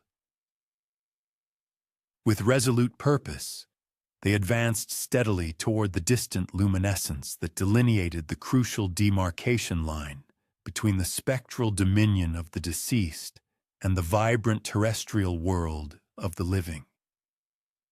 Yet, as they scaled the ultimate conduit leading toward the terrestrial realm, a corrosive and insidious uncertainty began to insinuate itself into Orpheus's consciousness. The faint cadence of footsteps behind him appeared to grow more indistinct, increasingly attenuated by the oppressive silence. The once palpable sense of Eurydice's presence felt disturbingly ambiguous, increasingly tenuous. A torrent of agonizing questions assailed him. What if the chthonic deities had cunningly misled him? What if he was, in fact, ascending solitary towards the beacon of light, while his beloved Eurydice remained ensnared in the abyssal depths below? What if his profound conviction was erroneous, his belief ill-founded, and his cherished one was even now being pulled forcibly back to the profound chasms he would eternally be barred from entering again? Precisely as the cavern's aperture became discernible, just as the golden rays of the upper world began to caress his visage, Orpheus's profound conviction utterly faltered. Overwhelmed by an unbearable surge of apprehension, he impulsively swiveled his head to glance behind, desperate to confirm his certainty that Eurydice was genuinely present. And indeed, she was, for a fleeting instant.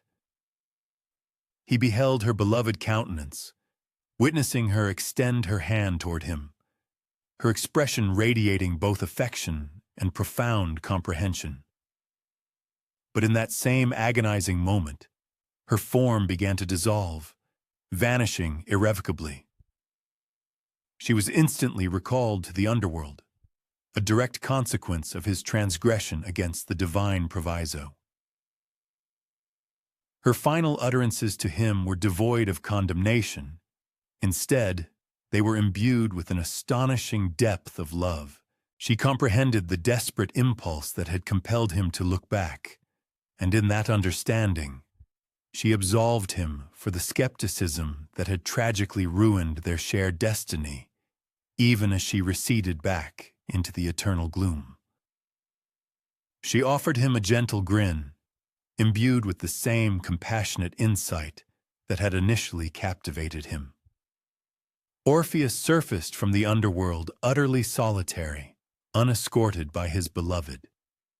This subsequent bereavement proved even more crushing than his initial loss, for he now recognized his profound culpability, understanding that he had been the direct cause of this renewed and ultimately final separation. In a desperate, futile attempt, he sought to re-enter the chasm, but its aperture had closed irrevocably, sealing itself against him. The divine clemency, having been tragically spurned in that critical moment, was now irrevocably withdrawn, never to be extended a second time. He spent his remaining days as an itinerant minstrel, his existence a solitary, melancholic pilgrimage. His compositions, once celebrated for their charm, were now profoundly imbued with a compelling depth of poignant grief and hard-won sagacity, rendering them far more potent and evocative than ever before. Individuals journeyed from remote regions and pilgrims traveled from afar, drawn not by the promise that his artistry would impart happiness or evoke delight, but rather because his somber melodies offered solace in their grappling with their own personal bereavements. His music resonated deeply with their internal conflicts concerning belief and skepticism, and their universal encounters with such profound affection that the mere prospect of bereavement became an almost insufferable, acutely agonizing burden. This enduring narrative of Orpheus and Eurydice has been recounted perpetually, iterated across millennia, precisely because it resonates with an inherent truth woven into the fabric of the shared human experience. We all inevitably encounter junctures where we are compelled to proceed with conviction, operating on belief instead of absolute knowledge. There are moments when profound affection compels us to place our reliance in that which lies beyond our perception or empirical demonstration. Furthermore, we universally recognize the potent inclination to glance behind, to crave affirmation and seek confirmation, particularly when we are enjoined to have faith.